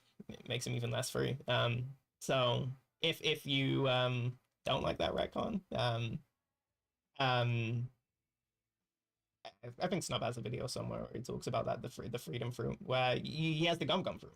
That's what you're, Right. believed to think, but no, it's the freedom fruit, and it makes you seek, at least the way Snob put it, which is to maximize freedom. And he sort of, obvious points the obvious logical inconsistency with it being, because this one book lady, we have a massive bookshelf behind her, she's going, wow, this is just so sick because this is the story about freedom, and so he's the most free individual. Luffy, the guy that's been freeing everyone. I'm going, how is he the fucking most free when he's shackled by a fruit that's basically making him maximize freedom? That's no freedom at all. That's antithetical to freedom. If you put, one brain cell of thought. So I mean, that's just the way Snob presented it. I don't know if it's actually the case, but I would suspect that it is close to to what he's saying. So I don't know, but with all these stories, these are not only revolutionary, but revolutionary in the same way that One Piece is, which is, wow, there's obviously a bad evil overdoer in this place, and so we're gonna take him down. Like, what the fuck? It's like the first arc of Naruto. Is Naruto revolutionary? I mean, yeah, in many regards, but it completely fails to do anything by the end of the where he keeps No. the same systems in place. Every character like this, dude. Harry Potter. What happens? He becomes fucking wizard, Ministry of Magic. Fucking Ichigo. Yeah, they were literally trying to make you the Soul King by like carving up your body. They like tried to execute all your friends. They lied to you constantly about what a Soul Reaper even is. They were spying on you through the badge, which they claim was the thing that gave. He's like showing people this badge in the story, being like, "Oh, I'm a deputy Soul Reaper," and they're like, the other Shinigami like, "What the fuck is a deputy?" So like, that's not a thing, and it's like literally just an object that was like controlling him from afar. Like, it's like, and he's like, "I gotta protect these people, and I gotta fucking win, and I got." He's like retarded. Like, Ichigo's like retarded. Like, it's crazy. And then it's like, okay, all these characters are like this, where they just seek to stabilize the system. Like, that's what revolution is stabilize the system. But then even in the context of like, I don't know. It's like the fact that they all acknowledge that there's like clearly a side that is good and clearly bad.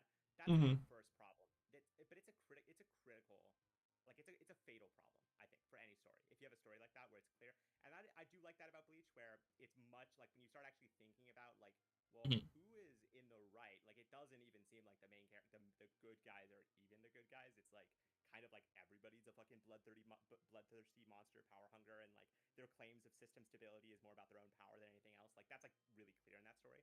But Mm-hmm. then all the other stories, yeah, like Naruto, he's just like, no, like I'm fighting guys who have spent 40 years with one specific ideology and one specific goal, and then I'm talking to them once, and like they've completely changed their perspective immediately based Mm-hmm. on a That's couple awesome. code word combinations. Talk no jutsu, right? Like, that's like Mm-hmm. classic critique, and I think it's so real because it's like that's not a that's not how that's not how anything works. That's not how like the world works. That's not how any world works. Like, Mm-hmm. and I think it's also depressing where it's like, oh, well, it's good in Dune where how did these people defeat the, you know, satellite having Harkonnen imperialist people?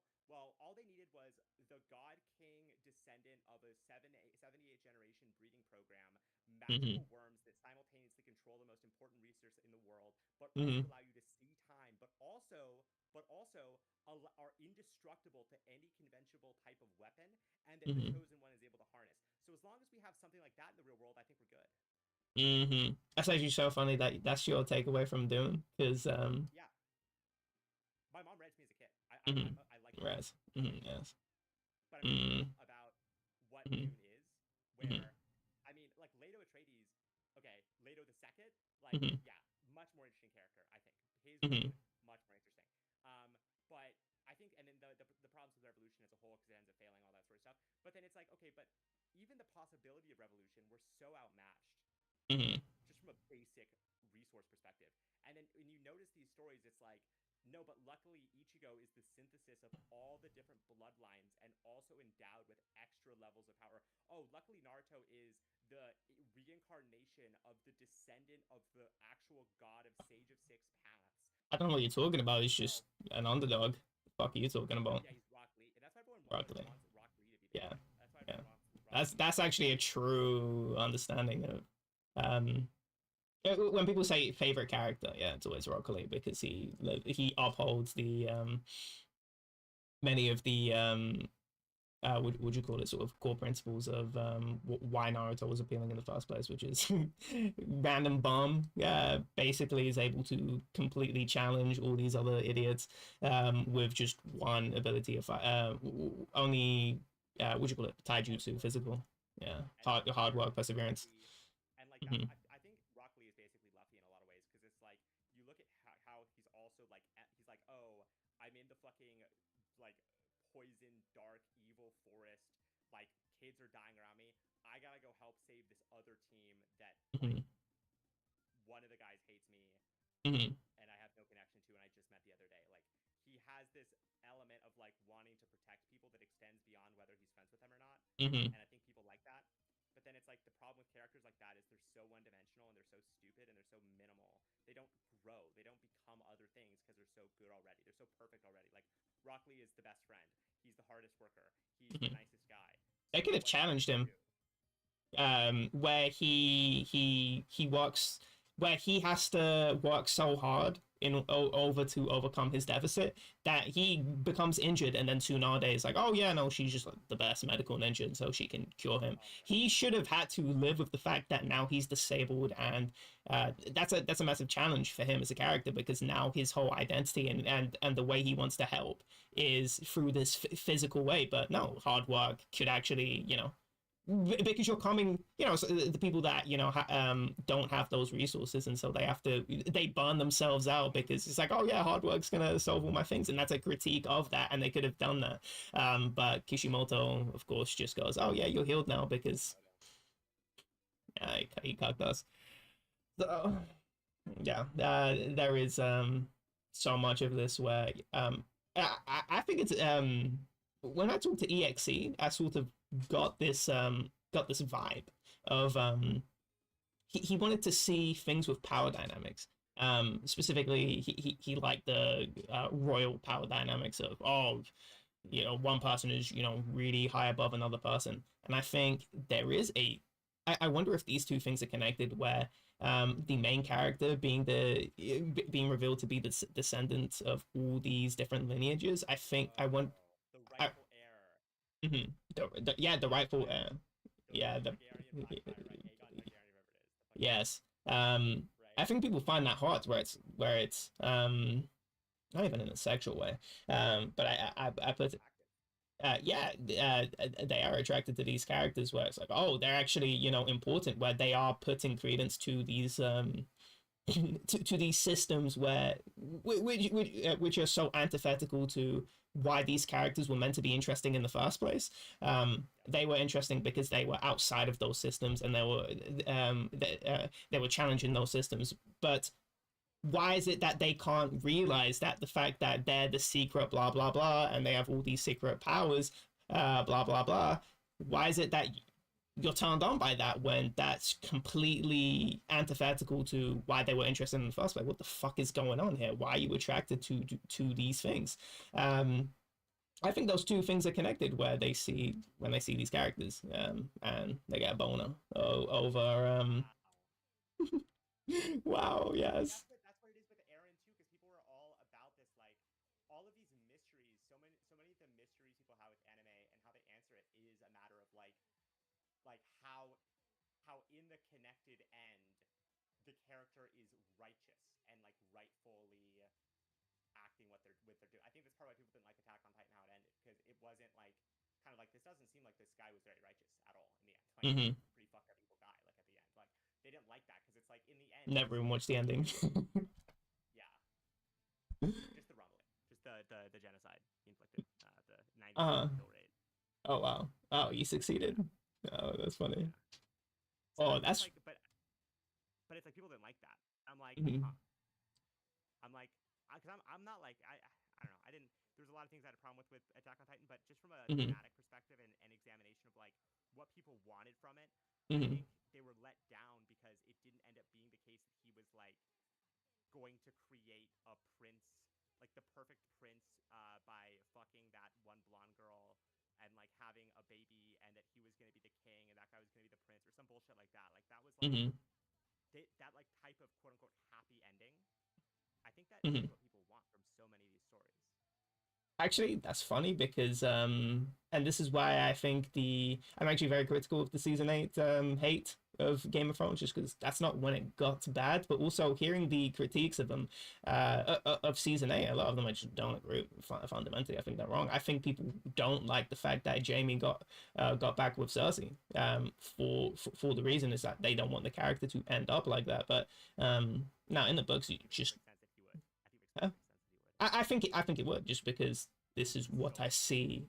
This is just what I see in real life emulated, where people, and especially from the system that he comes. toxicity cycles. Yeah, toxic. Yeah, I think that's a very powerful message. I love that. And this is what I'm saying with the whole challenging thing, where it's that would be a really good challenge where you get back in the cycle. Where I remember you were talking about Damien, and he sort of has this weird relationship with his parents, where they were cunts, but he still has some sort of affection and love for them. And to me, that how I define family is just no. I couldn't. For me, I would freak if I saw myself in the future and I meet let's say biological dad, and I go, oh yeah, dad, when I don't call my stepdad dad. I never called. Maybe I called my mom's ex dad. But the fact that that wasn't earned, you didn't earn that. You were just. I like the one girl that you were talking about where she calls her dad the sperm donor. I find that funny Yeah, where he is yeah. he is the sperm donor. Now I have no hate in my heart. We could become friends because I know nothing about you, and I give everyone an equal chance. And I actually have no idea about anything about him, so I couldn't have strong opinions about that. But for me to call him dad, that's very fucking strange. That's super, you know. Fake. Um, it's fugazi in the sense that that's not what dad means. Dad is a social role that where you raise a child. That's what you're a male that raises a child. That to me, that's what that means. And you want that. You didn't raise me, and so So you're not. I to me, it's such a betrayal of everyone who raised me, that put resources into me, but not only that, their love into me, their patience into me. The fact that they can't ever have that role just because of a genetic thing. To me, that's so antithetical to all the values that I was raised with. In terms of we don't everyone can be family. Everyone, because my mom, she was a single parent, so for me it's like anyone could be family. And just from the scenarios that I'm in, I'm super connecting to her ex. I super connected with that guy. A lot of my foundational what you call it, in terms of the games that I like, him buying me a pink DS off of eBay, because we weren't wealthy, and so I'm buying when the DS Lite was already out. He's buying me the pink DS, and I felt super ashamed because it was a pink DS. And now it's funny because me, it's like I would only get a pink DS. Just yeah. To me, I could never call anyone else dad, but my current stepdad and that guy. To me, that's a betrayal. To me, that's fugazi. And so um seeing the sort of EXE, and what you said about Damien, where they're recontextualizing not even recontextualizing, but they're seeing. He's talking about the same scene, but when I hear it, I'm going, "This is terrifying and horrifying," and I want to get away from them as possible and build my own family, my own life. And um, I forgot what I was trying to connect it back to. Where people have these weird is a pathology just a loop in your head that you go through? Is that what pathology Yeah, is? it's like people call it like a maladaptive behavior. It's like something a behavior you engage in that I'm really critical of psychiatry, psychology, but yeah, it's just like that society defines as negative, that like leads to negative life outcomes, right? So it is Mm-hmm. pathological to have a connection to family where you accept abuse, you accept mistreatment because it's what you've come to expect. It is pathological, and like the toxic cycles of Cersei and Jamie, like it Mm-hmm. represents that, and Oh, people don't that's like what it that. was. Yes. Mm-hmm. People don't like Yeah. that, right? Mm-hmm. They don't like it. Mm-hmm. Yeah. They don't It's a. like that that's what the world is, right? Mm-hmm. And it sucks. And it's like, guess what? Why I don't like it. I like it because I don't like it, so I want it to change. So I'm fine with it being represented because it's real. Like I Mm-hmm. don't have Yes. an attachment of Jamie emancipating himself because most of the time people don't, and it Mm-hmm. makes sense that he wouldn't. And he's kind of broken, and he doesn't have any connection to his family outside of her, really, at this Mm-hmm. point. And he is, his reputation's in the toilet with everyone else but her. She uses the fuck out of him. She emotionally exploits the fuck out of him. So Mm-hmm. it just makes perfect sense. It all makes perfect sense he would go back. I just think. Mm-hmm. And it's tragic. It's meant to be tragic. It's like, okay, Mm-hmm. it's a you're meant to feel that betrayal Mm-hmm. of Brienne. You're supposed to empathize with Brienne. You're not supposed to Mm-hmm. be like, what would I want if I was Jamie? You're supposed to be like, Mm-hmm. man, if I was Brienne, I would Mm-hmm. feel fucking. It's so tragic what she's had to go through Mm-hmm. because Cersei has fucked this guy up so much. This guy who probably could have been something else. And Mm-hmm. not just her, but her entire family, the entire family structure has destroyed this man. And he has a chance out. He's not taking it because that's not who he can be. So Mm-hmm. It it is stands to be tragic. failure of empathy, but also I think when the rest of the season is so horseshit, people can justify going, "Oh, this is just bad writing." No, Right. it's not bad writing. You're if you think George R. R. Martin's not writing this, he's not finishing this series unless something happens. But if we got the final pseudo AI George or whatever the fuck, it's not gonna be an ending that you would find these same people would find satisfying. I'm talking to this phone Steve, and he was saying, why couldn't Jon Snow should have just been king of the Seven Kingdoms, and then Daenerys should have been queen of Essos, and I'm thinking, what the first of all, politically, this doesn't make any sense in terms of Essos is just a bunch of it's way bigger than Westeros and a bunch of different kingdoms. So why the fuck would she just become queen? Imperialist. You should be imperialist. Yeah, Actually, legitimacy wise, either. Yeah, I don't know what he was saying with that, but he wants some sort of, and it's funny because it justifies monarchy too, which a lot of these monarchy fantasies do, which is justify monarchy, and it's wait, well, how the fuck would you be satisfied with that, justifying this system where it's so George's message is so clear where this is such a stupid system where and it's a critique of Lord of the Rings where you have this suave guy that's able to lead armies, Robert Baratheon, and who is he? He is this slob who can't even who's obsessed with a child Lyanna Stark, who absolutely, if you just read between the lines, she absolutely would not like him, this willful girl that um had a strong masculine streak. Oh, she would totally like Robert Baratheon, who is this, womanizer, somebody that's willful, especially a woman in that society. No, it's not happening. So the fact that he just loves an apparition of her, and who he idealizes, he's projecting that, and to see that pathetic man or a man become this pathetic, to me, it's like it's a massive challenge to monarchy and those systems. I mean, it's not really hard to critique monarchy. We're not in monarchies anymore, but the fact that even the watchers of the show and those first few seasons. His Majesty's kingdom when they refer to him as His Majesty's government, when they literally say having a king in power now. He's like, we're luckily we're not in monarchy anymore. Six Literally the guy under a monarchy officially. 1649 will commence again. We now have another Charles. I hope so. I hope so. So I mean, Andrew's now just Andrew. No more Prince. Now just Andrew. mhm. You heard about that? Yes, I did. Mhm. right? The royal I family. mean, That's why. to be truthful, I mean, actually, no, I don't know. I'm sort of teetering between two things where I'm very critical of people sort of it's so the there's massive propaganda, and I think it is complete propaganda in terms Oh of, yeah. oh, the queen is just this lovely caretaker lady that oh, she has to sign the laws, and they're figuring out that she actually has meddled a lot more in politics, and this is just not at all talked about. That's propaganda by omission, where Big time. talking about how, yeah, and obviously you would, right? If you're born into a role that you didn't deserve, and now you have an undue voice, and you get to talk to politicians on a daily, oh wow, you have no power. What the fuck is that? What kind of analysis is That's that? why That's these guys insane. from GCHQ, they get specialized That's insane. personal briefings from one of the most powerful spy agencies in the world. But yeah, they're just this kind of sweet old lady with a heart of gold, right? So Bullshit. I love the propaganda around that too. And Hmm.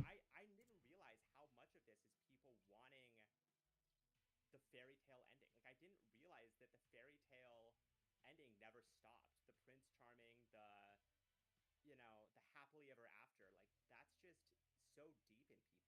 And I think part of the happily ever after is, yeah, the rightful ruler rules, but that's never been the case. There's never been the rightful rule. That's not a thing. There's, And what the fuck is might that? makes right. The right is usually lied about. Usually, and that's why I love the Blackfire Rebellion concept, where it's like, in theory, Varys is literally lying to both sides. He's lying to the Blackfires about who this guy even is. He's saying it's a Blackfire, but he's actually not, right? They're saying, and then they're lying to Westeros, saying, oh, this guy's actually the rightful Hmm. son of the Targaryen lineage, and then they're doing a false flag attack with the fucking Dothraki to then have him swoop in and save. It's like that's the real world. The real world is like fake legitimacy, lying to all sides, and like false flag operations. Like that's how power is actually attained in the world. Like so, Hmm. it's like wow, it's so sad that George is retarded, and we're not gonna get the story ending because I love how you he got is. it He is, dude. It's tough to understand any other way. Like this guy is retarded. actually retarded. He's like, he was too into pie. You know, To me, to me, man, to me, I don't know, because I'm projecting so much onto him. Being a guy where you have no accountability, I think people do just get real fucking sloppy. Where yeah. people get way and no one's gonna challenge him. You're George R. R. Martin. You basically are the face of modern fantasy. And you're discrediting it forever. I think he's discrediting it forever. I will never, ever get invested in a fantasy series that's not already done. I'm sorry. I will never ever do it. That's It's not worth interesting. it. That's interesting. Objectively, Mhm. I couldn't disagree more, but just because I three body love, problem. I just don't care about endings. Three body problem. Finished. Hmm. Complete. A story. Hmm. Hmm. It's not a story if you're dying before you're finishing it and you're having AI George finish it. Like, Hmm. uh, I don't know. I think that the full story is so much more interesting. I haven't read Hmm. the books, so I don't know. You're far more of an expert than I am, but No, I you're think way that more of an expert than I. Michael talks about stuff, and his whole focus is a lot about on the weirwood element of it, and Hmm. the relationship between tradition, stability, systems, how it seems like a lot of these, events are driven by the interest of, essentially weirwoods and these kind of blood magic spirits that rely on the sacrifice of the living. Wait, who are you talking about? Here, so in like this guy Michael talks about stuff. He talks a lot about the kind of what the bigger picture is and like of what Game of Thrones is, and like looking at, for example, there was a period of time when George's manuscripts were actually being hosted at this library. Oh It got yeah. sealed after this got right. So he talks a Hmm. lot about that, and a lot of the original vision was, you know, a lot of it is about the kind of nature of these kind of fucked up systems that people stop understanding what makes them work anyways. Like Ned is Hmm. cleaning off his sword underneath the weirwood tree because he follows the old ways because right, but he represents the collapse of a person, how this person in the modern world loses when you just Hmm. follow these systems unknowingly assuming they're rightful and righteous. Hmm. It doesn't work. These systems are not like operating that way currently. And Hmm. then we have to face the problem of there were actually things this system was holding back. Like, even though it's fucked up and it's bad, it Mhm. was not that it's better than the alternative, but that's a simple fucking read of it. But it's more that it's better. It had like there were good and bad elements of it, and now the bad elements that were being held back by this kind of magical power that existed no longer present. The wall is going to collapse. What's inside the wall? It's likely a bunch of weirwood trees. It's kind of an Attack on Titan thing. It's likely a bunch of weirwood trees inside the wall that was kind of constructed by Bran the Builder.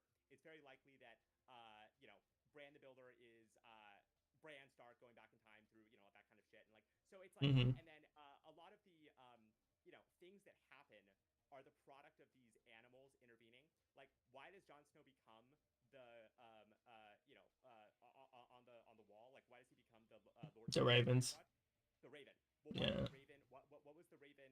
What was happening before the Raven got involved? Well, he was basically discredited and seen as like not trustworthy and not like a legitimate actor. But then all of a sudden these whites come in and the Raven starts going fire, fire, and he lights it on fire, right? Mhm. And then when the Lord Commander Jorah Mormont dies, how do they decide the succession? Well, the Raven chooses Jon, right? Okay, there's a lot of animals that seem to be causing events to happen in this story. A And there's a lot conspiracy of theorist. Interesting. I'm telling you, if you don't see the bigger picture, you No, gotta no, no. listen to Skip Bayless. Oh no, no. I know all these. Yeah, these are super being talked about. Yeah, yeah.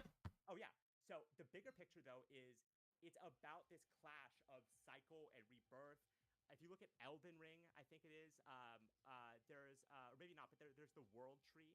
The concept of the world tree. George is Mhm. really obsessed with this concept from Nordic mythology of the world tree and cycles of rebirth, cycles of kind of host and guest and guest rights and the ability and the need to sort of act in collaboration rather than opposition. He's kind of a 60s hippie who's really obsessed with like ecological catastrophe but also systems collapse and stuff like that. And Mhm. like if you watch the show, you're thinking it's a fucking like royal drama. Mhm. Like when I'm hearing the fucking fan theorists who read the books talk about it, I'm thinking it's like a socio-geo nature political critique of like systems and losing an understanding of A what lot of is them have read other of these works, and a lot of them are actually yeah, they and do when have a he lot says of like these concepts. empires to control people from the shadows, like yeah, I wonder what that's about. You know what I mean? It's like intelligence agencies, right? It's a 60s hippie. He's like talking about the FBI, right? So there's like Mhm. this kind of stuff is like when you realize the context in which he's growing up, which he's a person, right? It's like yeah, oh, he's writing novellas too, right? So like that's the fucking soapy the love scenes, the drama, the so he Mhm. has all of these skills. But the most interesting elements of his story was butchered. Dude, I wouldn't want to fucking finish my dude. If I'm seeing the way that people are gonna probably remember my story, since most people watched the show and most people didn't read the book, and Mm. then you're getting buku bucks, like it's got to be so demotivating. Like I think part of I think why that I is want motivating. I think it should be. It should be. in the position that the I think everyone is sort of anticipating.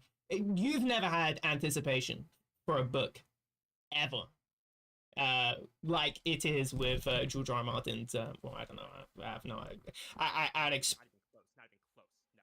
and so because people want you to correct the record, we're saying, people deserve the truth. People deserve the truth of where this story is going, and Dance of Dragons is already quite different. And Feast of Crows, which happens at the same time, until like two-thirds, and then they combine at the end of Dance of Dragons, Dance with Dragons. I don't fucking know which one it is because there is an event that has a very similar name, and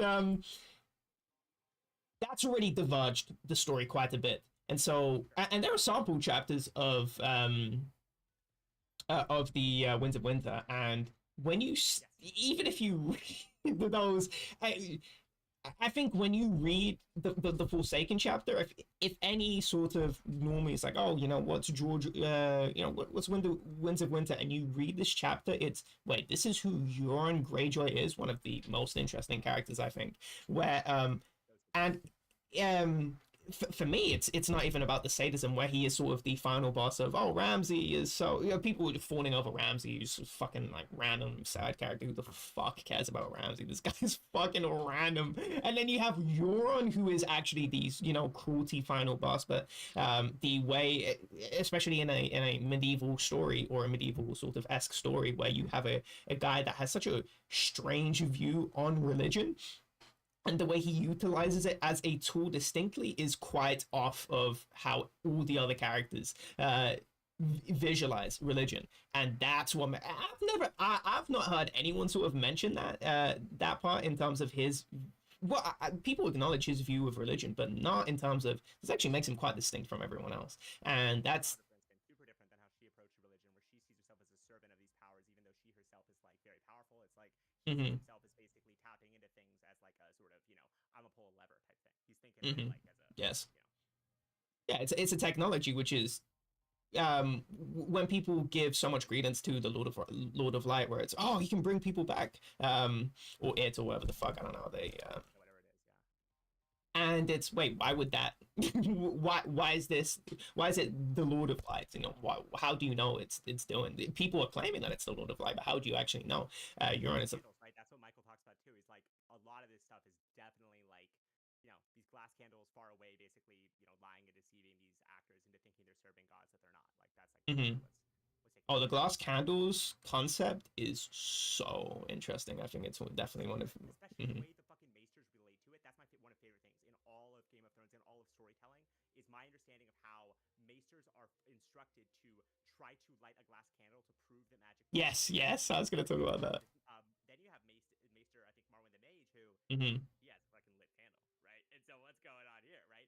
Yes. And it's very clear. And let me tell you, this is dead on 1-to-1 with academia. Okay, I'm telling you, this is how it fucking works. It's like they try to disenchant the world and make you think that everything's obvious and understandable.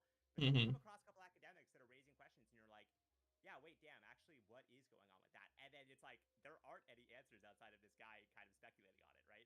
And it's Mm-hmm. like, these academics are so close-minded in their quest to enlighten the world. Like, think about the metaphor here literally. The Enlightenment era academic scholars are saying that you can't light the candle, that it no longer Mm-hmm. exists, that light and magic no longer exists. Like, there's so many Mm-hmm. levels of which is like the best fucking shit ever. It's the best critique of academia. The way that maesters are like telling Sam, like, you can't use your knowledge to help save this person, even in the show, right? Like, just all these different things are so academia, dude. I'm telling you, it's like the critiques of the maesters is some of the best. It's funded by an aristocratic family that, like, the high towers that control everything. Like, it's Mm-hmm. so good. Like, yeah, guess who Johns Hopkins was? Guess who Carnegie University is based off of? These are all in Stanford is an industrialist. It was all about training these aristocrats to serve them and serve their interests. So it's such a Mm-hmm. good critique. It's so deep, and it's like, it's so cool that's squandered, and we're gonna get House of the Dragon incest stuff for the next like 2 years before he dies. Oh, House of Dragon, yeah. Stopped watching that show. That was just not, yeah. When you put, Isn't that so cool that we get this incredible deep text that has so much? I'm not reading this story not because you haven't recommended it, not because I don't have a lot of interest in it. I'm like listening to long ass podcasts, people talking about it. It's because it's not worth it for me because I know how much I get obsessed with things. Where mm-hmm. I don't think this is gonna be a finish. I don't think this is a story. I think this is a fake fucking thing. I think he's setting up It's what's a gonna story without an make it ending. fail. Mm-hmm. You think I so? think, I think he for fails. me, I view it as completely different. I think the all the interpretations we're getting is because people have had way too much time to sort of delve through all of his other text, and way too much time to think of way more permutations than just like 3 or 4, where we have 20 different permutations going out and being built on top of each other. I just think you couldn't get that. I think we're in a very special time. I think instead of mourning, which could have just been a way more stereotypically mundane story. Even with all these concepts running off in the background, he could have just never taken those threads anywhere, because that's how he writes. He writes threads potentially for him to pick up, but he doesn't always execute on those threads. And for and someone should actually do an investigation in terms of, let's say first 2 books, how would people expect the third book to be? And obviously you couldn't really do that. You would have to take, obsessives that refuse to read the third book and then go, okay, let's see what permutations they come up with. Yeah, that's Maybe we have to go to a place that just doesn't know about these things with no internet connection and run the experiment there. That would actually be an incredibly interesting experiment because I think you would get really strong deviations from what would have actually happened.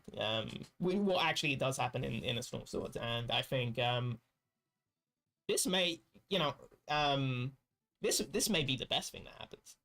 If George just writes a mundane lackluster ending where we treat his text as just where it's just death of the author, by 10x, where he's just 10x and 10 million x, where he's super dead. We're not even moving, and honestly, I don't really care. I think this might be the better future where we have more interesting interpretations of the story and these obsessive people that become sort of thought leaders in the community, where it sort of becomes canon in a way where people do actually see this as actually being true, and yeah, this actually has way more validity than it probably actually does. And so I do like this future. I don't mind this future. And Here's my problem with it though, is Mhm. that people. Okay, ideally, I see exactly what you're saying. Wait. Do you have more to say? Because I No, don't I want to really don't. Okay. That. Oh, by the way, if I ever cut you off, please, and you have more to say, be like, "Yo, shut up! I got." Because Yeah. I'm like super jumpy. Just yeah. Hmm. Go on. You know me a little bit of time. You know me a little bit. Yes. Yes. So he has put a situation though where people expect there to be answers, Hmm. and I think the reaction to there not being maybe even another book. There might not even be another book. I think that would be catastrophic, and that people would just abandon it rather than doing death of the author things. I think that Hmm. what he set up is a situation in which it's not worth pulling on all these threads if they're way shorter than you realize and it's already over. Like it's not worth. It's like people have done all this thought process on the thought that there will be more, there will be answers, there will be a continuation.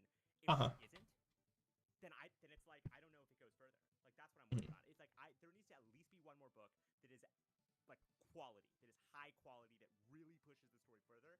Where Hmm. then there could be this death of the author stuff where he literally dies, right? There's Hmm. like a literal right. Then, but if it's now, if it's an ending now and it's a Monday book now, I just don't know that it recovers. It just seems Well, like there is going to be another book, regardless I know. of I'm if just he. saying if that next book is a mundane, like because the situation laid out is it's more Mhm. mundane. It's not as interesting as the people really brought out way too much from the story. There actually isn't going to be that much touched on in this next book.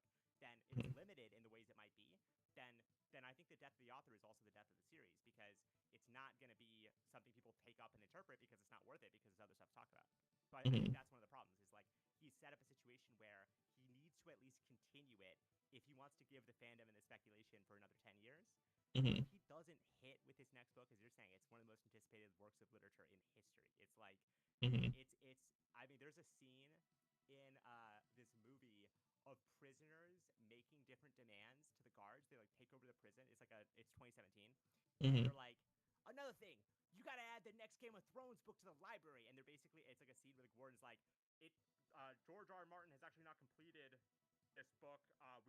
We can't give it to you. They're like, that doesn't make any sense. We read on Wikipedia he's been working on this for 7 years.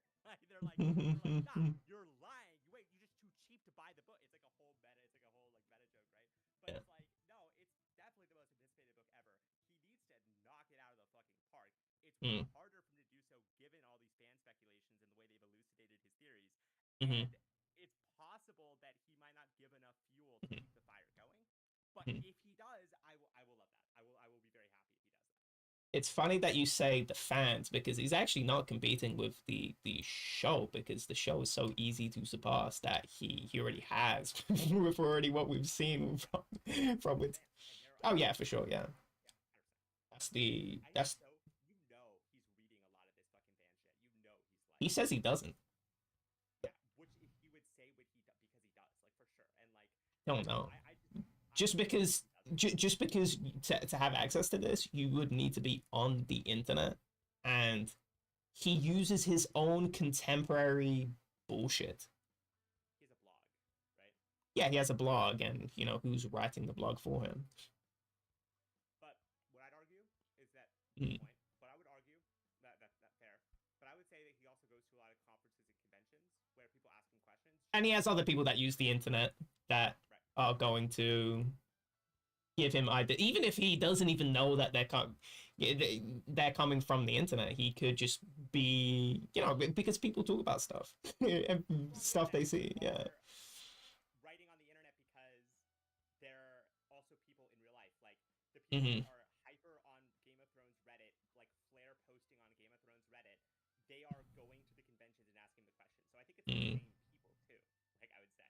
True. Yeah. Um, so I Mm. think there's no way he's not listening. Hmm. But again, so like I think he's competing with the fans. I think that's the biggest problem he has. But I don't know. I want him to continue it because I think so many of the themes he talks about is so good. Like it's just so dark, dude. Mm. It's so dark. Like what it is probably so dark. The Jojen paste, just all these different elements where Hmm. every step along the way is like, you know what I mean? A continual like, oh man, fuck, like you know what I mean? Hmm. The fact I that like how like that's just accepted as canon now too, which is really funny. Yeah, you just all these yeah, elements. Yeah. well, I mean, definitely he's eaten some blood paste and Hmm. weirwoods or blood magic, and Jojen's gone, Yeah. and he talks about how his journey's coming to an end, and like, Hmm. he is literally like, what's like the weirwood seeds are likely. It's like, what are some of the old ways? One of the things you do is you throw babies down wells, Hmm. and there are all of these like night creatures that steal babies. Like there are Hmm. these, you know, children of the forest that are known as stealing babies, and there are all these stories that old man tells that are Hmm. like, oh, this classic stories that. But then it's like, man, these stories keep coming true. Like Bran Hmm. knows a bunch of things beyond the wall because old man told him these stories that ended up being true. It's like this constant That's excitement of being terrifying. like, yeah, no way, this is true. And like one of my favorite videos that this Michael talks about stuff guy made is this video Yeah, called Lincoln, by the way. Maester Lewin's funny relationship with magic. Uh-huh. Um, yeah, so just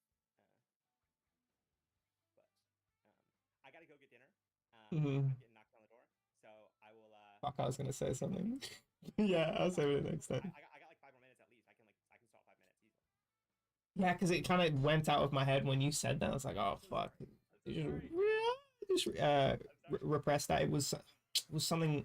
It was several thoughts about you were talking about the north because this is a northern storyline specifically beyond the wall in terms of talking about how terrifying it was. It was something to do with the Yeah, stories. stories beyond the wall. Um, fuck, I'm thinking about Jojen Pace, and you were talking about Old Nan and these stories being true. It was something about the stories and not specifically the stories, but it was something about the veracity behind different. Sorry, I had to drop that one. Yeah. The No, veracity definitely. behind particular stories, but there was just one I was specifically thinking about. You said the children were taken away. Oh, it was something really terrifying. It was something that fucking freaked me out. I can't remember Beyond the wall. It's like a tradition beyond the what grove. no, that's what incited the thought, but it wasn't that. It was something. Fuck, how did I forget this? This was freaked. I was looking behind me. That's how much it freaked me out. Um, Weirwoods. It was something to do with weirwoods. Fuck, man. That's gonna be. I know You're gonna go. I'm gonna remember it. I'm gonna go. Fuck. Well, you're gonna text me when you remember it, okay? Yeah, yeah. Maybe I will. Yeah, I'm gonna go to the toilet. Yeah, I'll talk to I'll you. message you. Yes, yeah.